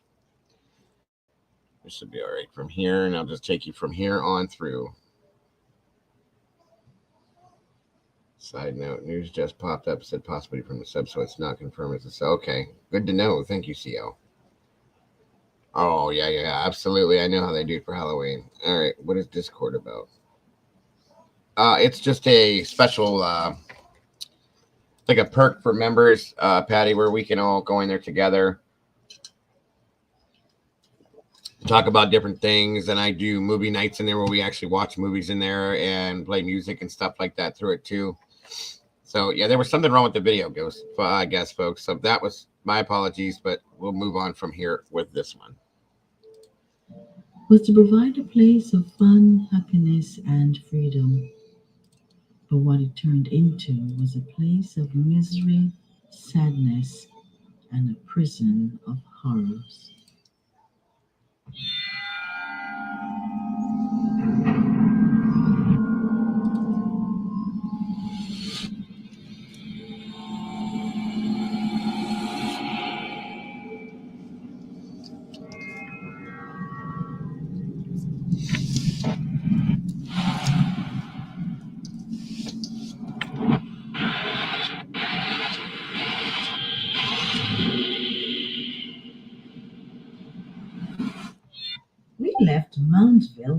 visited the West Virginia Penitentiary. If you didn't see that video, click the link on the screen now and watch it or save it to watch later. You will find those stories. And we've done this one already too, so. Then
Oh my God, I'm having so many technical issues today. I'm so sorry, you guys. I don't understand why these are doing this.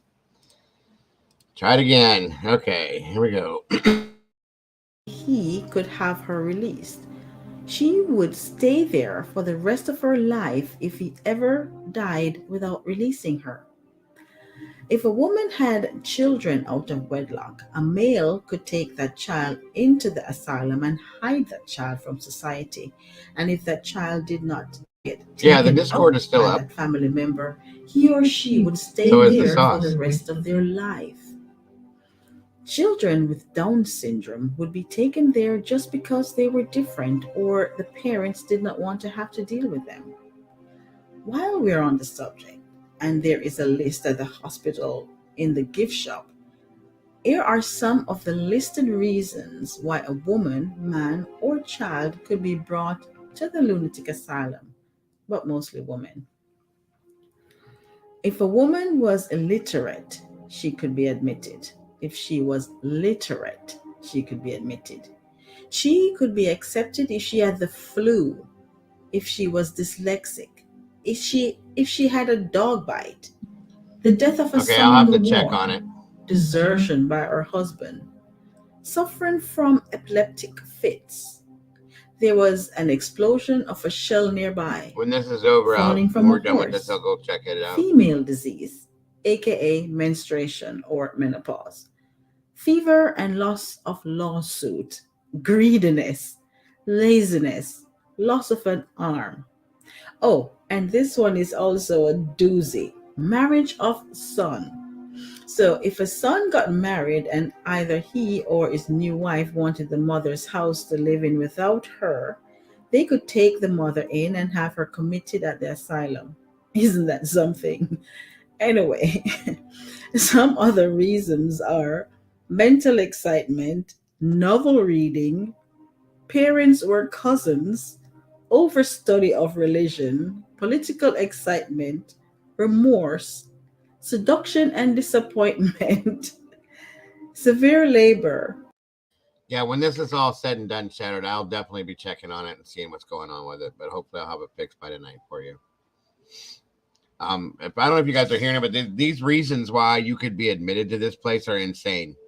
You could just for reading a book, novel reading, you could be admitted to this place for that. It's ridiculous.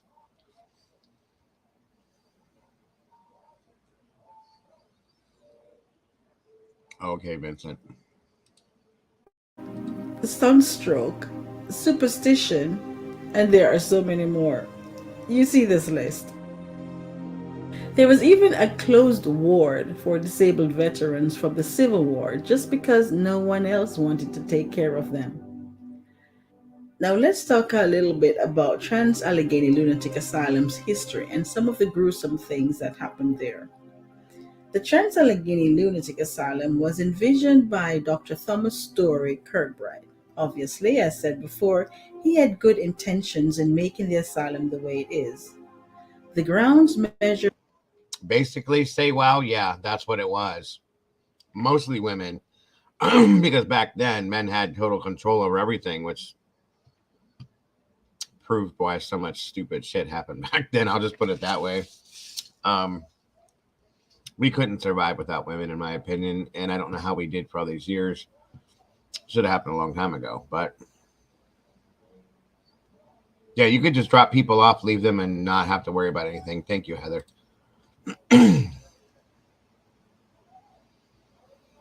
Right, Vincent, I agree. 666 acres.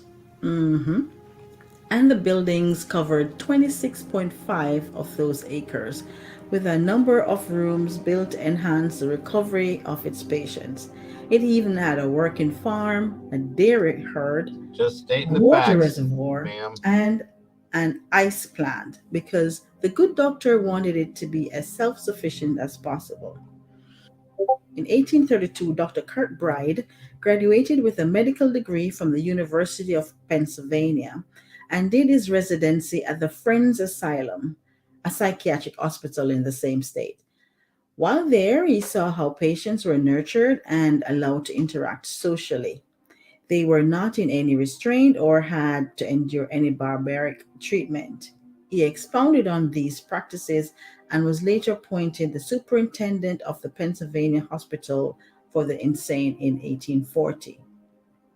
He then co founded the Association of Medical Superintendents of American Institution for the Insane, which is now the American Psychiatric Association.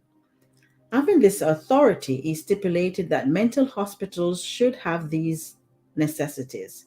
It should be built on no less than 100 acres, and the building inside and out should be therapeutic to the patients, having lots of fresh air, calming aesthetic, spacious rooms, common areas for social interactions, and lots of open spaces outside. These stipulated requirements were known as the Kirkbride Plan, and this was used in the plan when constructing the Trans Allegheny Lunatic Asylum and 72 other asylums across the USA. Plans for Trans Allegheny Lunatic Asylum was approved in 1858 by the Virginia General Assembly, and architect Richard Snowden Andrews was contracted to oversee its construction. The first wing was built by prisoners who were not skilled workers, just free labor. During construction, blue stones were used, but they would often run out of the blue stones before the supplies would arrive. These stones were coming from 45 miles away, and more often than not, these prisoners would be sitting around idle waiting. Now, you know what they say about idle hands. So they would lose 1 to 2 convicts per day waiting for these stones, especially since no one was there to monitor them. So the state took over the construction, and the governor called for skilled workers, and they got 500 castle workers from Europe who then decided not to wait for the blue stones. So they instead continued to build with the yellow stones, which was more readily available. And these are the stones you see more of in the construction. The first wing took the convicts 3 years to build, and the 500 skilled workers built the rest of this massive asylum in 3 years.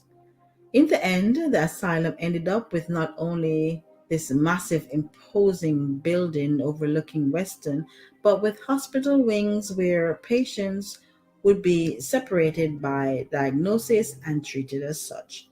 However, to backtrack here, in 1861, halfway through the construction at the outbreak of the Civil War, only the southernmost wing was completed, and the building of the asylum was put on hold. This lasted for many years. After Virginia's withdrawal from the Union, the state legislature demanded the Exchange Bank of Weston to return its unused hospital funds, which was about $30,000 of gold coins, because they wanted it to help fund the Confederate War. General George B. McClellan, the commander of the Federal forces in Wheeling, was made aware of the unused funds by some of the Virginians. He then dispatched Colonel Erastus Tyler and the 7th Ohio Volunteer Infantry to confiscate the money before it fell into rebel hands. So on June 30th, 1861, Tyler's group went to Weston and committed what is known as the Great Western Gold Robbery.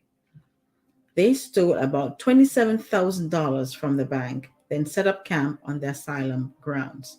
Colonel Tyler shipped the gold back to Wheeling, and it was later used to finance the restored government of Virginia.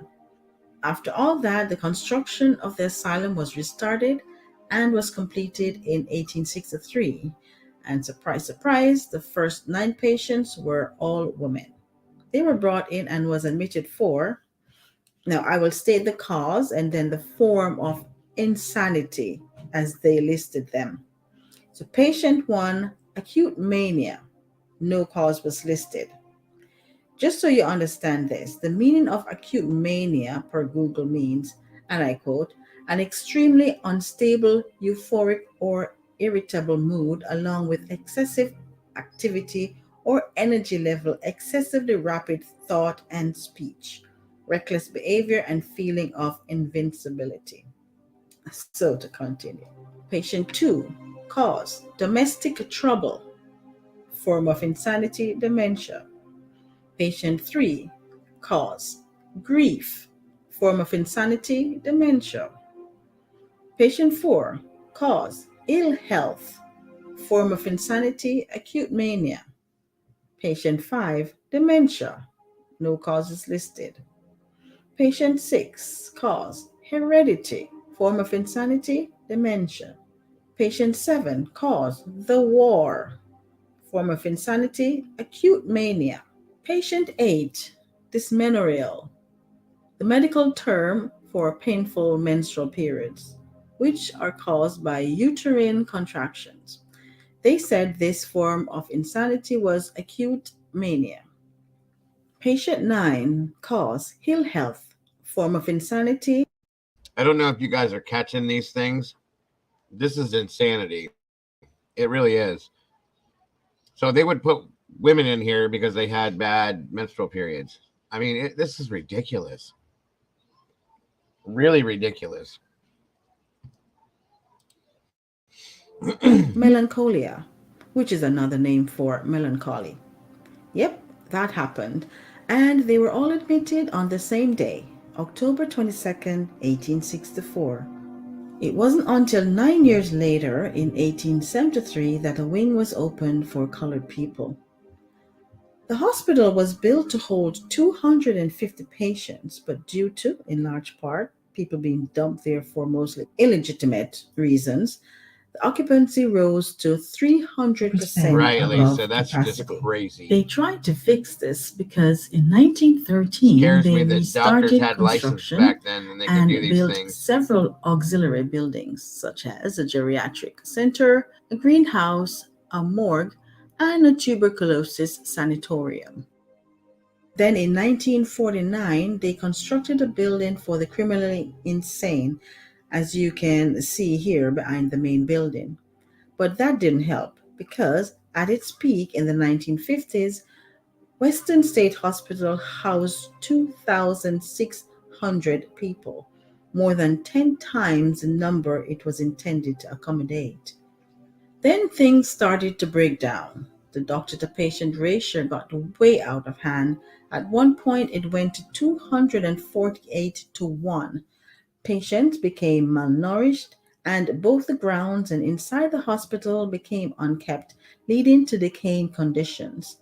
The rooms became overcrowded, sometimes with 8 patients to a room. Many patients had to sleep in the corridor on the cold ground. Bed linens were soiled and unwashed. The furniture was broken, and the heating and air system malfunctioned often. Sometimes patients were locked up because the staff was not equipped or had the knowledge on how to care for these folks. Sometimes they even had some of the more violent patients Very chained true, to the Patty. walls or locked in cages. Then in 1949, investigative journalist Charles Armentrout published a series of reports in the Charleston Gazette detailing the poor conditions that were prevalent at the Western State Hospital. Armentrout wrote that while there he witnessed understaffed buildings, grimy common areas, and cramped patient rooms where up to 8 individuals shared a space meant for just one person. Some patients were forced to sleep on freezing hallway floors due to a lack of bedding supplies. But it was still in operation because it was reported in the papers again in 1985 that the hospital was dirty and unkept, and that patients were naked and were confined to dirty wards with bathrooms smeared with feces. Family members were discouraged from visiting and were told not to open letters sent to them from their relatives in the asylum. Now, due to what you can imagine as really poor working and living conditions, you can also imagine how frustrating it would be for the staff and the patients. Violent patients became more violent, the docile had to get violent, and even the staff had to find ways to keep safe, even resorting to unfavorable acts. Of the 900 rooms at the Allegheny Lunatic Asylum, only 250 were for the patients. The rest was for the doctors, nurses, and asylum workers. This was because all staff had to stay on the grounds at the hospital. They were not allowed to leave for any reason. Homesickness became a big factor, and some felt as if they were just like the patients, trapped. The asylum became a prison for both the staff and the patients. Then in 1994, Yeah, I was told a story, as I had told you, my one of my best friend's niece works there. There was a story that was told to me of a group of people that worked at this place, you guys. They were uh, employees, okay? And there was probably I think 6 or 7 of them that were. It all happened around the same time too, back in the 50s or 60s. I'm sorry, that they worked at this place 6 days a week. They were always there, and due to the fact that they started to show signs of things like not acting as they were before, all 6 of them were against their will put into the hospital as patients. Like you could do that back then, I guess. Because they started acting out of sorts. They were stressed out, tired, things like that, because that's what happens when you work people 6 days a week and they're working in this environment. So they just one day they took them against their will and legally put them into the hospital as patients. Can you imagine that? That's insane to me. Crazy completely. So crazy. when life and treatment in asylum became so bad it was no longer viable, the asylum finally closed its Mental trauma doors. from being exposed. I Now, if agree. you're a regular visitor to my channel, you know I'm going to share some of the horrible things, more horrible than that happened there. So, beyond this point, viewer discretion is advised. Now, because of the overcrowding and the poor security, many atrocities were committed there. Here are some of these stories. At one point, when overcrowding got Trigger so warning. bad, hospital administrators, out of frustration and not knowing how to best address the issue, grouped both aggressive and docile patients together. This led to one of the most horrific murders in the asylum's history. A deaf and mentally handicapped patient by the name of Charles was put in a ward with two vicious inmates known as Joe and Big Jim. Because of his handicap, he had the mental capacity of a small child. Charlie was very friendly and everyone loved him. He knew that and therefore Absolutely, thought it Patty. okay to try to make friends with everyone he met. From what I understand, again from my best friends, one of my good friends' niece that worked there, the people that worked there had to sign non-disclosure um, forms. They weren't like they are nowadays, but there was still a form of a non-disclosure um, agreement because they were not allowed to talk about what went on in the facility outside the facility to anyone, including their family members, which I'm sure most people did not abide by. But yes, they were supposed to sign when they got hired in as an employee a non-disclosure agreement to do that. Kind of a version of what the HIPAA law is nowadays. But it wasn't because of protecting the patient's rights. It was, I think, so that people did not know what was going on inside there. Oh no, don't put me in the same room with Corn Pop and Bubba. Wow, Vincent, wow. That's crazy. A little off topic, but they are doing horrible things to our children. Yeah, I can agree with that one, OCD. I definitely can. But Joe and Big Jim was not a fan of his immature temperament and thought of him as a nuisance. On one fateful evening, Joe and Big Jim beat Charlie for his annoying behavior and tried to hang him from an overhead pipe with some bed sheets. Charlie was strung up and was left dangling. Then they would lower him several times from the makeshift noose. Charlie lost consciousness several times, but he didn't die. When the two saw that they could not kill him, they grabbed That's him, awesome, and while Lisa. Big Thank Jim you for that held him info. down, Joe placed an iron bed frame on Charlie's head and jumped on it repeatedly, crushing his skull and killing him on the spot. Some of the manic patients were sometimes restrained in isolated cells or cages in common areas as staff members lacked the time or know how to appropriately deal with these behaviors. And this was an horrific scene in of itself. As said before, due to the lack of adequate supervision, there have been many instances of violent outbursts, abuse, suicide, and murder. Both patients and staff were susceptible to these horrific acts.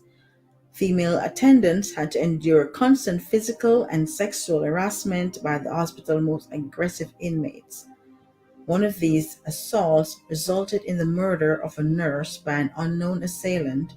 Her decomposing body was found 2 months after her disappearance at the bottom of an unused stairwell. Several 2 months. 2 months. Can you imagine that? The woman just laid there for 2 months. Nobody knew where she was. Nobody looked, questioned it, nothing. Somebody accidentally found her 2 months later. That is absolutely ridiculous. I'm sorry.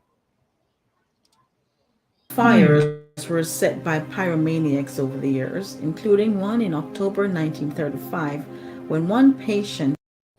Yeah, that was hospital inmates, right? That did that to a worker that worked there. That's just ridiculous. Set fire to the fourth floor, which caused part of the roof to collapse onto the main building's south wing. The building was completely destroyed. Surprisingly, no one was hurt or killed in the fire. The damages were later repaired by the Works Progress Administration in 1938. We were not allowed to visit that wing. Then there is the body chamber. This was where they would place and store the dead bodies until their family could come and claim them. Sometimes the family never did, and these bodies were taken away to make space for the newly dead, and they were never seen again. Then there is a story of an elderly patient who planned an escape out of the ward for the criminally insane. In his attempt, he told 8 other patients about his plan, and they decided that they would escape with him. So they carried out the plan and they did escape, but eventually the authorities did recapture the 8 escapees, but they never found the old man. It was speculated that either one or all of the 8 killed him and dumped his body, maybe because being so old he was not able to keep up and was probably slowing them down, or he was the only one that succeeded in the escape. That is why the state of West Virginia still has him at large and harmed and dangerous, even though he would be about 130 years old by now. Now, this story, we did not get a lot of information, but it was said that a patient was stabbed 17 times in the hospital by another patient. But yes, that's all the information I got. And the tour guide also told the story of a patient killing 11 other patients before they caught up to him. And in another instance, Now, it was also talked about in some of the research that I had done and read on this in the past that there were multiple, as we know, female patients. Okay, and there was 261 patients to one caretaker at some point in time. That women were very often SA'd or sexually assaulted repeatedly. Inmates, or not inmates, I mean patients, were by male patients that nobody would even pay attention to, and nobody did anything about this. There was multiple female patients that became pregnant due to that kind of thing, and they weren't dealt with in that sense, and nobody knew. Nobody listened to any of these things, guys. It was just pure insanity, all of it, unbelievable insanity. And then, when somebody finally caught on, it was way too late with all the things that had happened to people. That's why they believe this place is so haunted, because of all of the dark negative energy that filled this place for so very long. Right, Toodles. That's just, can you imagine? Like, it's just, and I'm talking like there were specific female patients that were SA'd repeatedly by different male patients over and over again. It just blows my mind completely. It's just way out there, guys. There is a story of a teenage patient killing 5 small children before they found out and stopped him. It is no doubt that the nurses and doctors would also be frustrated and would do some sketchy things to curb the patients who Good evening, misbehaved, Patty, or like in Patricia this Jean, and story. Crockpot. Good to see you.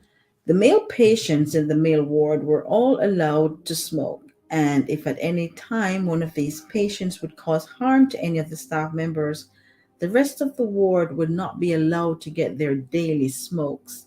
Withdrawal would cause some to get very wild. So, what the staff would do is wait a few days to a week when the smokers would really get manic. Then they would take them to a small room. They would light and give only one cigarette to the patient who had caused the harm and leave him inside that room with the rest of them. I leave the rest to your imagination as to what you Are you guys gathering what she's saying? Listen to this part again. children before they found out and stopped him. It's coming. Hold on.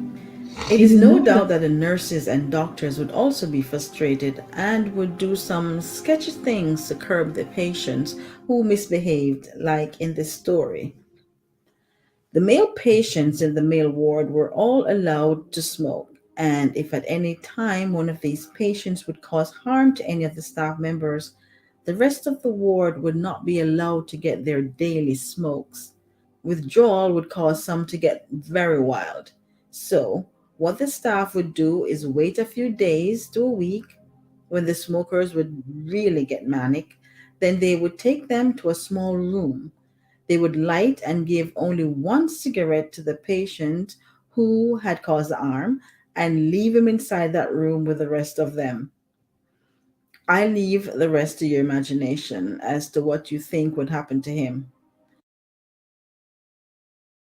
So basically, their way of punishing the person that was causing the trouble is they would take cigarettes away from everyone that smoked. Then the person that caused the trouble, they would take all of the smokers and put them in a room with that person and give the person that caused the trouble one cigarette, light it, and leave them in there together and walk out. Can you imagine what those people did to that person after days of not getting their cigarettes? This is like the most inhumane shit I've ever heard in my life. Yeah, you definitely would never want to put Matthew in a place like that, honey. Never. This is just unbelievable stuff, like beyond inhumanity. But if you No, back then female patients were not allowed to smoke. They did not have women didn't have rights.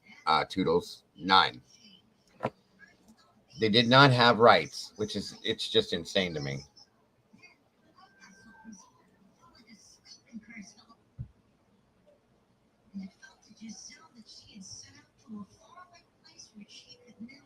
Are you kidding me? Oh my God. There's no way.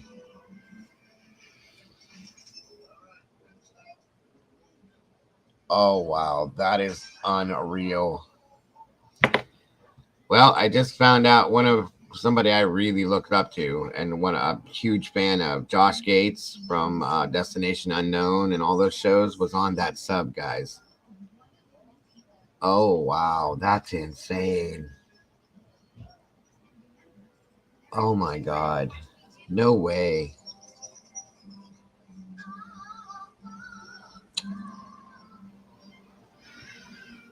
Oh my God, that's not right.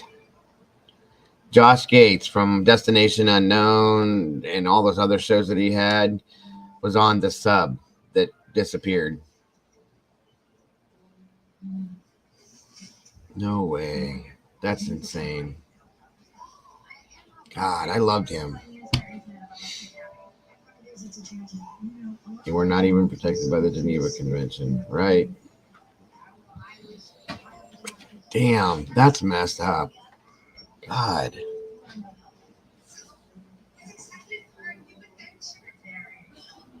Heather said, I don't think so. He had been on it previously, but not this time, though. So there were 6 people. That's what I was just told, that he was on the sub. Oh, he refused to go. Oh, okay. He backed down. Everybody's saying I thought he refused. Okay. Well, yeah, he was smart, so good. I hope to God that's true, that he didn't get on there. Only seated 5. Was interviewed today. Oh, he was interviewed today. Okay, Higher Ground. Thank you. Damn, that gave me a bit of palpitation there. I didn't know anybody else on there or follow anybody or that, but if that was him, yeah, that would have really bothered me because I was a huge fan of his. I hope it was. I hope he wasn't on it. Higher Ground says he was interviewed today. Okay. Good Lord. That would have been horrifying. You're still not protected by the Geneva Convention, right? Damn. Yeah, I agree with you, Mama Bear, on that one. can't imagine, often that patient would not Good. leave Thank that you, room Brandy. alive. And all the rest When the of you. overcrowding got to its peak, many treatments were implemented to fix the insane, like electroconvulsive shock therapy, contrast bath. This is where a limb or the entire body is immersed in hot water, followed by the immediate immersion of the limb or body in icy water. This procedure is repeated several times, alternating hot and cold. Wow. Then there is the forced sterilization to cut down on the number of babies being born in the asylum. However, the worst one was the transorbital lobotomies, performed or supervised by Dr. Walter Jackson Freeman II, the infamous neurologist who popularized the crude ice pick technique in America from 1948 to 1952, when the asylum participated in the West Virginia lobotomy project, aka Operation Ice Pick. They would do this to fix these violent patients as well as the docile ones. Unlike traditional prefrontal lobotomies, which involve drilling through the skull, the ice pick lobotomy was done by placing a slender surgical instrument made from high quality surgical steel into the corner of each eye socket, then striking the instrument with a mallet in order to break through the eye socket. The rod was then moved in a methodical sequence to sever the connective tissues in the brain's prefrontal cortex. While Dr. Freeman had no formal surgical training, he performed or directly supervised 775 lobotomies across 5 West Virginia mental institutions, 70 of which were at Western State Hospital. Dr. Freeman hailed the treatment, claiming how successful it was, but he was lying because this procedure was severely debilitating many previously healthy individuals. After procedure, they were now afflicted with lifelong cognitive and physical deficits and were left so mentally messed up that they now required constant care for even their basic functional needs. Even at the start, 4 Western patients died due to complications resulting from their lobotomies. Dr. Freeman continued to. Thank you, Crockpot. I appreciate that. That would have really, really ruined the rest of my day and week and probably month. I love Josh Gates. He's amazing. Very good at what he does, too. Yep. I agree with a lot of you guys. Perform transorbital lobotomies well into the 1960s, inflicting immeasurable amount of pain and suffering on thousands of individuals. He even performed a prefrontal lobotomy on Rosemary Kennedy, which was ordered by her father, Joe Kennedy, because he wanted to ease her emotional outbursts. But like most of the other patients, the surgery left her mentally and physically incapacitated for the rest of her life. Even after the arrival of the psychotropic drug chlorpromazine in the 1950s, aka Thorazine, which was the first antipsychotic drug approved by the Food and Drug Administration in 1954, referred to as the chemical lobotomy, Thorazine sedated excitable symptoms of psychosis with few adverse effects, rendering surgical lobotomies impractical. Dr. Freeman still continued to perform up to 3,500 more lobotomies nationwide, all the way up into the 1960s, and roughly 14% of his victims died from the procedure. He was finally banned from operating in 1967 after one of his long term patients died from a brain hemorrhage following her third lobotomy by Dr. Freeman. Dr. Freeman later died of complications arising from an operation for his cancer on May 31st, 1972. Due to the lack of proper care and access to sanitation, which led to a number of deaths at the asylum and the lobotomies carried out by Dr. Freeman, no one knows how many people died at the asylum. The tour guide said it got so bad that they were running out of spots to bury them. They were even giving away bodies to the university using medical training, also giving cadavers to one man to practice mummification. Across Trans-Allegheny's 130-year existence as an operative mental institution, an estimated 30,000 people died within its walls. Untold thousands are buried in unmarked graves on the hill overlooking the asylum. The state of West Virginia attempted to exhume and identify the bodies, but this endeavor was discontinued after 4,000 sets of remains were found, spanning over 3 cemeteries. Only a few of the headstones in the cemetery have names on them. Most people only got a numbered brick. On January 26, 1986, West Virginia Governor Arch Moore announced that Part of that you guys may not know that I had read somewhere was about the Kennedy family, about that it seemed to be a regular thing with mental retardation in their family was because they were very possibly an inbred family because they believed that it kept the bloodline just like the royals used to, that it kept the bloodline more pure. And that how now I that was a story that was written a long time ago. I don't know how true that was, but that was part of what that was story was about because Joe Kennedy and his parents and stuff like that truly believed that that was fact, folks.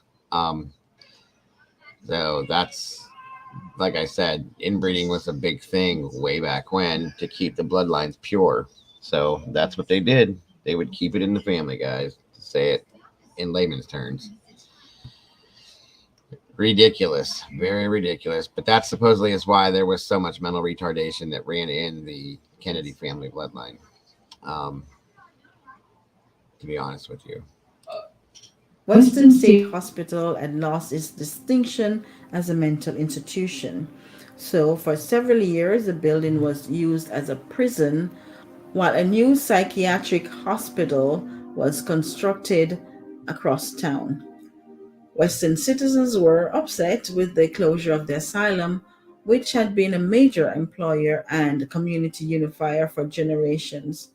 Despite numerous protests, the hospital permanently closed in 1994 and was left abandoned for over a decade.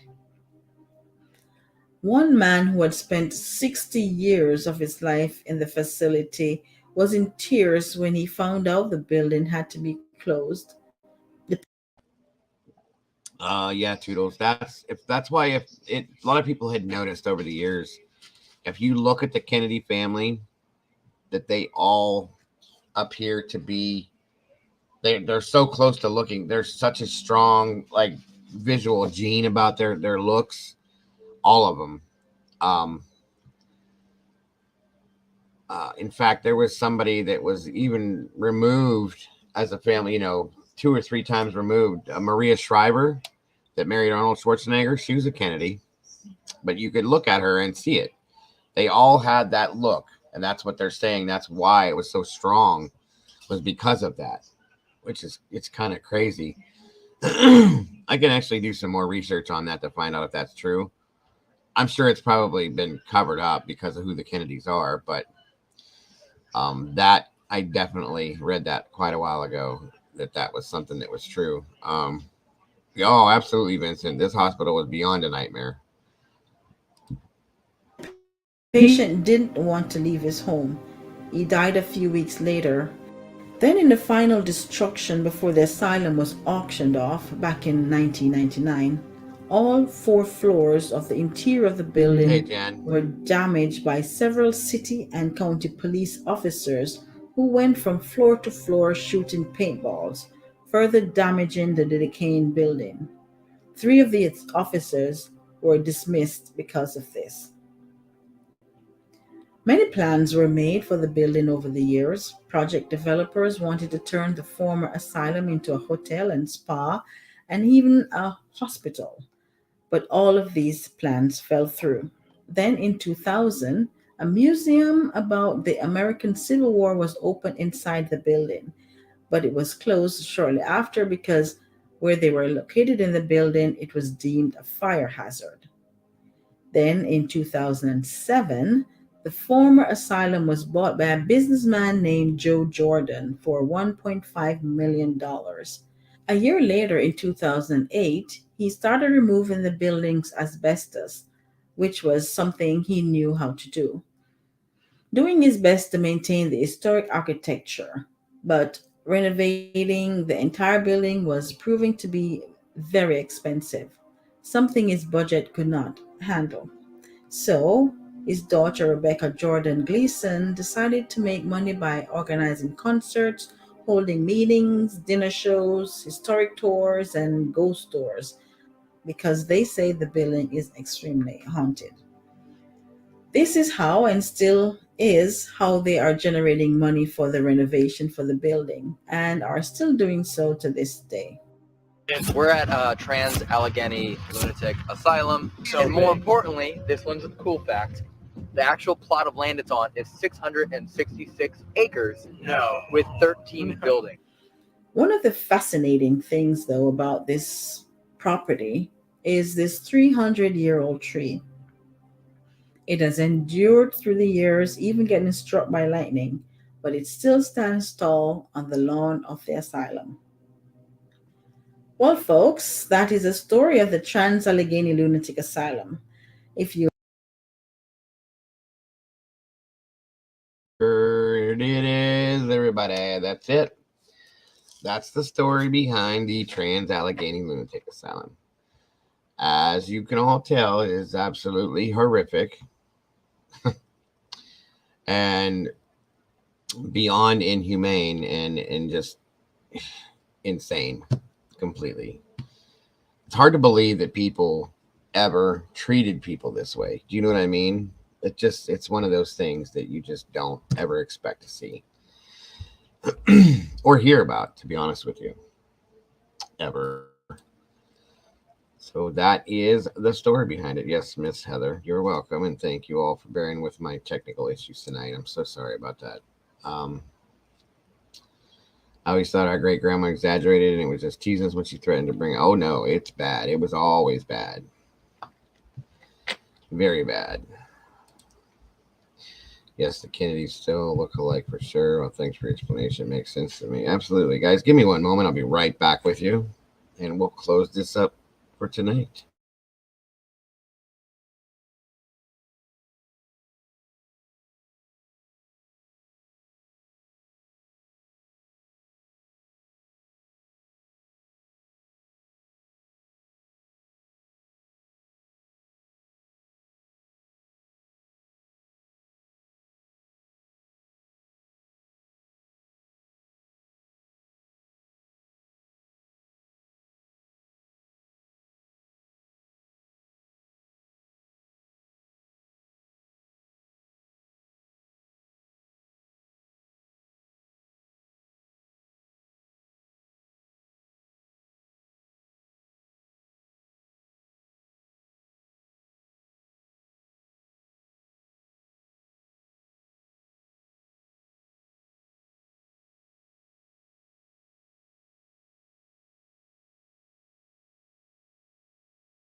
All right. Oh, yeah, absolutely, Lisa. Right, Vincent. Definitely. Oh, yeah, we're doing the poll. Does anybody have any recommendations for anything you guys would like to look into before I go into that? Excuse me.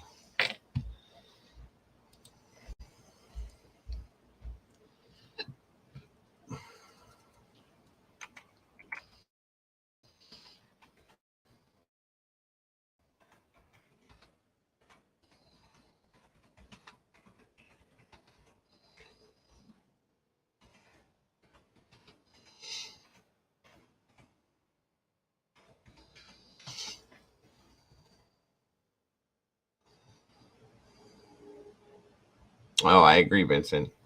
But they were never adequately staffed for the patient level that they had there. Do you know what I mean? So anything that what we do, Lisa or Jen, I'm sorry. Who was it that asked that question? Lisa asked that. What this series is about that I do in the evenings is it's about the true stories, or typically what we do are Hollywood movies per se, anything like that, true crime movies that are based off of true stories, whether it be serial killers. And okay, good one, Heather. Or facilities that are based on like criminal bases. You know what I'm saying? MK Ultra program. That's definitely a crime. That's interesting. Okay.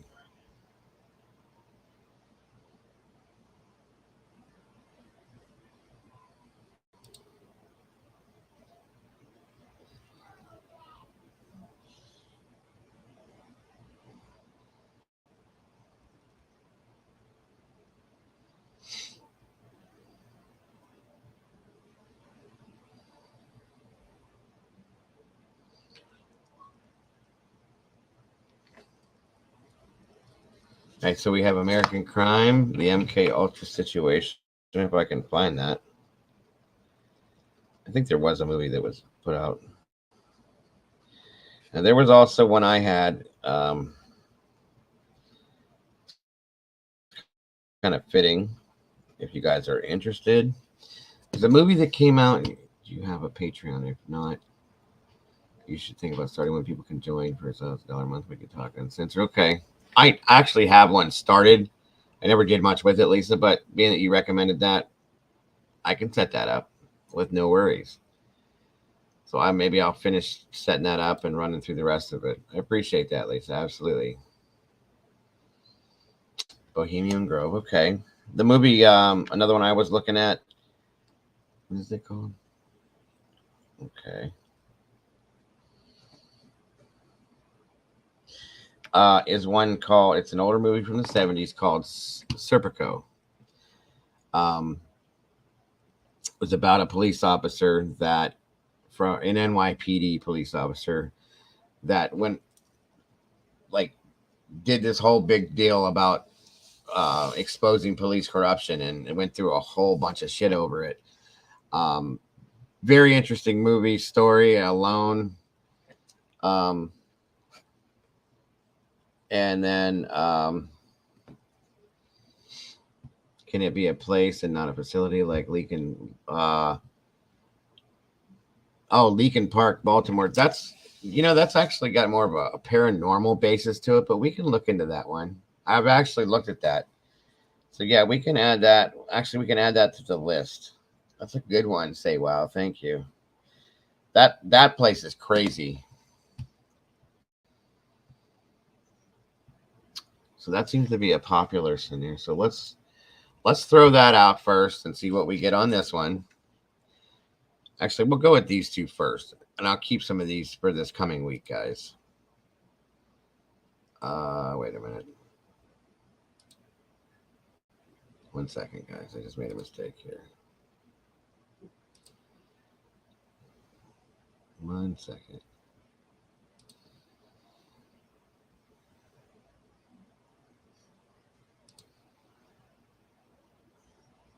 Bear with me, guys. I'm trying to set this poll up real quick. I definitely joined. I'm kind of new to your channel, but so far I love it. Awesome. Okay, well, thank you, Lisa. I'm glad to have you here. Thanks for bringing us another crazy, insane story. Yes, it's hard to believe that people were treated that way, and God only knows what people are going through. Oh, amen to that, Vicky. That's not a lie. And again, Lisa, I'm glad to have you here. I'm glad you enjoy it.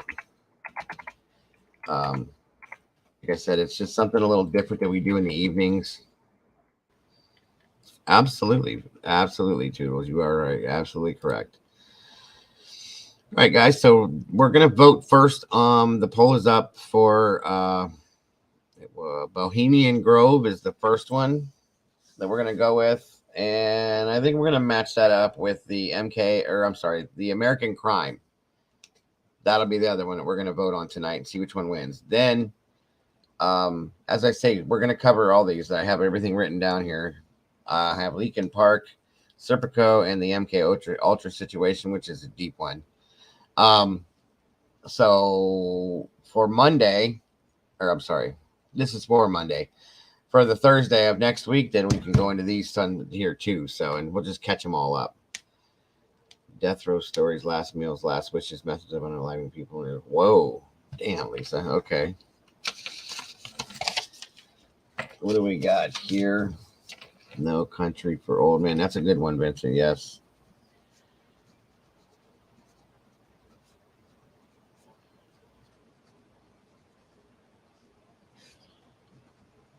Interesting, Lisa. Interesting.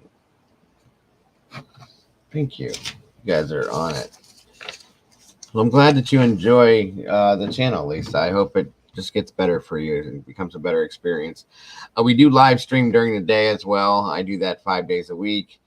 Cover a multitude of cases. I've been really, I don't know if you're in here in any of the daytime streams, Lisa. We cover the Idaho 4 case, so on and so forth. So it's great to have you guys here, and I'm glad that some of you guys are definitely enjoying this. Everything's a rich man's trick. Okay.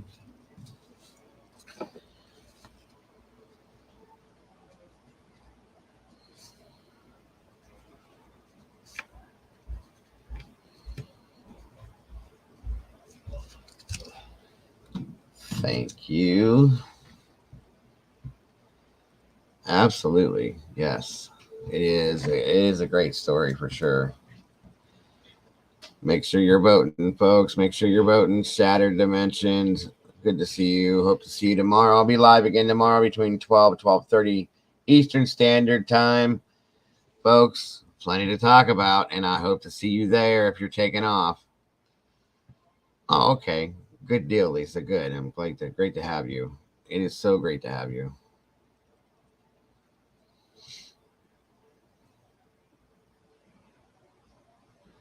Take it easy, Shattered. We'll see you soon. And hopefully I have the Discord issue working. I don't know what's going on with it, but I will check it out. Make sure you guys voted. Thank you, Miss Heather. Again, guys, the channel is 100% crowdfunded. Anybody that would like to support the channel as far as monetarily to keep the channel coming out here day to day like it does, there's links for the PayPal, Cash App, and the Venmo, and I do appreciate it so very much. The Arkansas Hitchhike Killer wasn't a movie, it's a book. I heard about that, Brandy. It's pretty wild.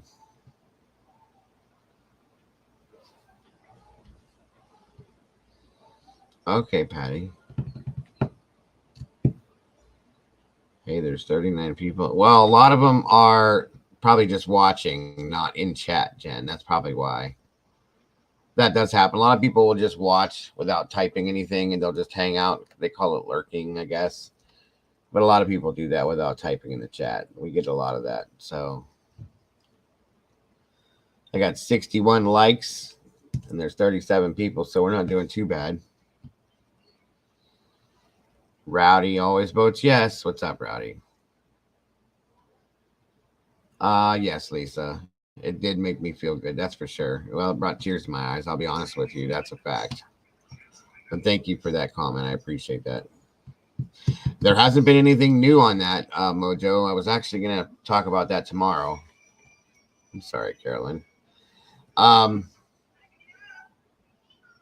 Nothing new with it, but I was going to look in at it and talk at it a little bit tomorrow.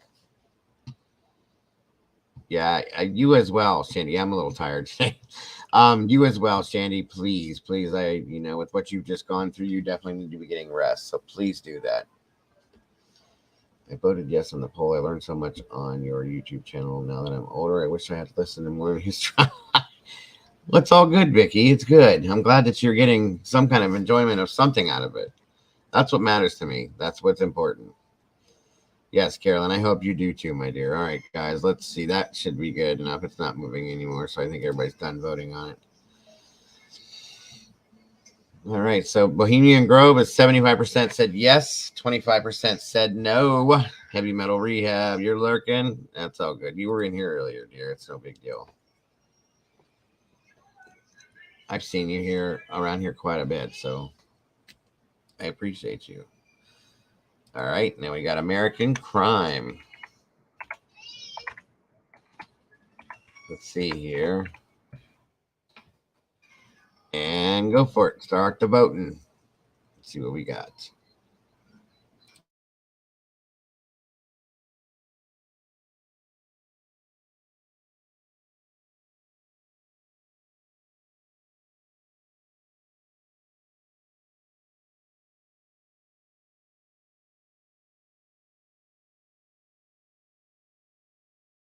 Again, thank you guys so much for being here tonight. I appreciate the support more than you know. Oh, yeah. It's an interesting statistic, though, isn't it? 14% of the body patients died from the procedure. I mean, I would imagine that, you know, I've watched videos on that kind of stuff. So it's crazy.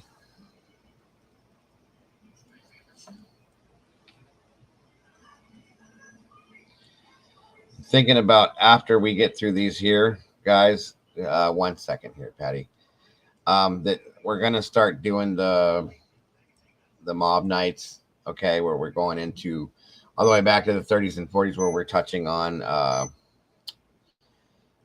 organized crime, gangsters, so on and so forth. 1 second.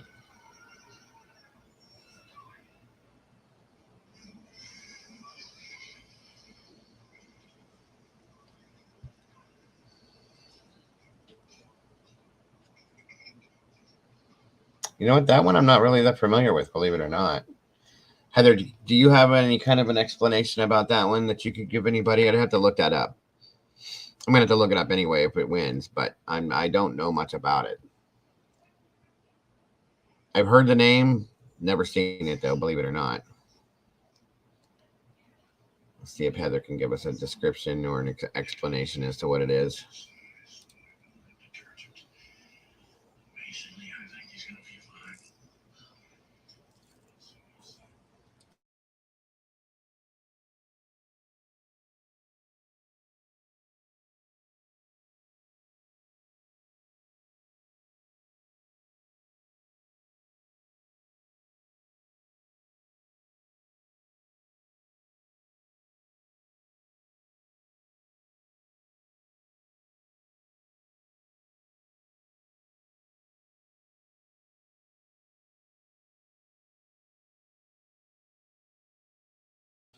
Yeah, Vincent, mob nights we're going to be running. We're going to start back in the 30s and 40s and work our way all the way up to the present time with it and tell the true stories behind a lot of what goes on with that. Here, I'll show you guys what American Crime. That's where I believe that the mother abused her children. I'll show you guys the trailer for it here. 1 second. If it's what I think it is, it's horrific. Here we go. This is the trailer for the movie. Just to give you guys a little idea.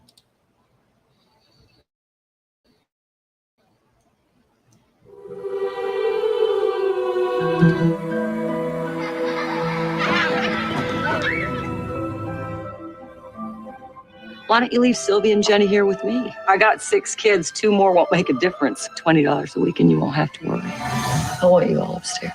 Except for you too. Your daddy's check didn't arrive today. Oh, it's probably just late. Lean over those. She needs to be punished. How long until Sylvia's out of the basement? Until she learns her lesson. Did anyone order you to hit Sylvia or tie her up? What are you, chicken? If Mama say you can. Did you do anything at all to help her? Wouldn't come between Gertie and her kids. She don't like it much. I don't understand.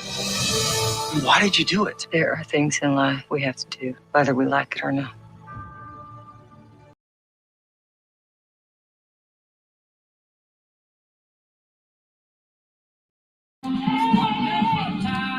Yep, that's what I thought. It's actually a really crazy story. I remember it now. I couldn't remember the name of it.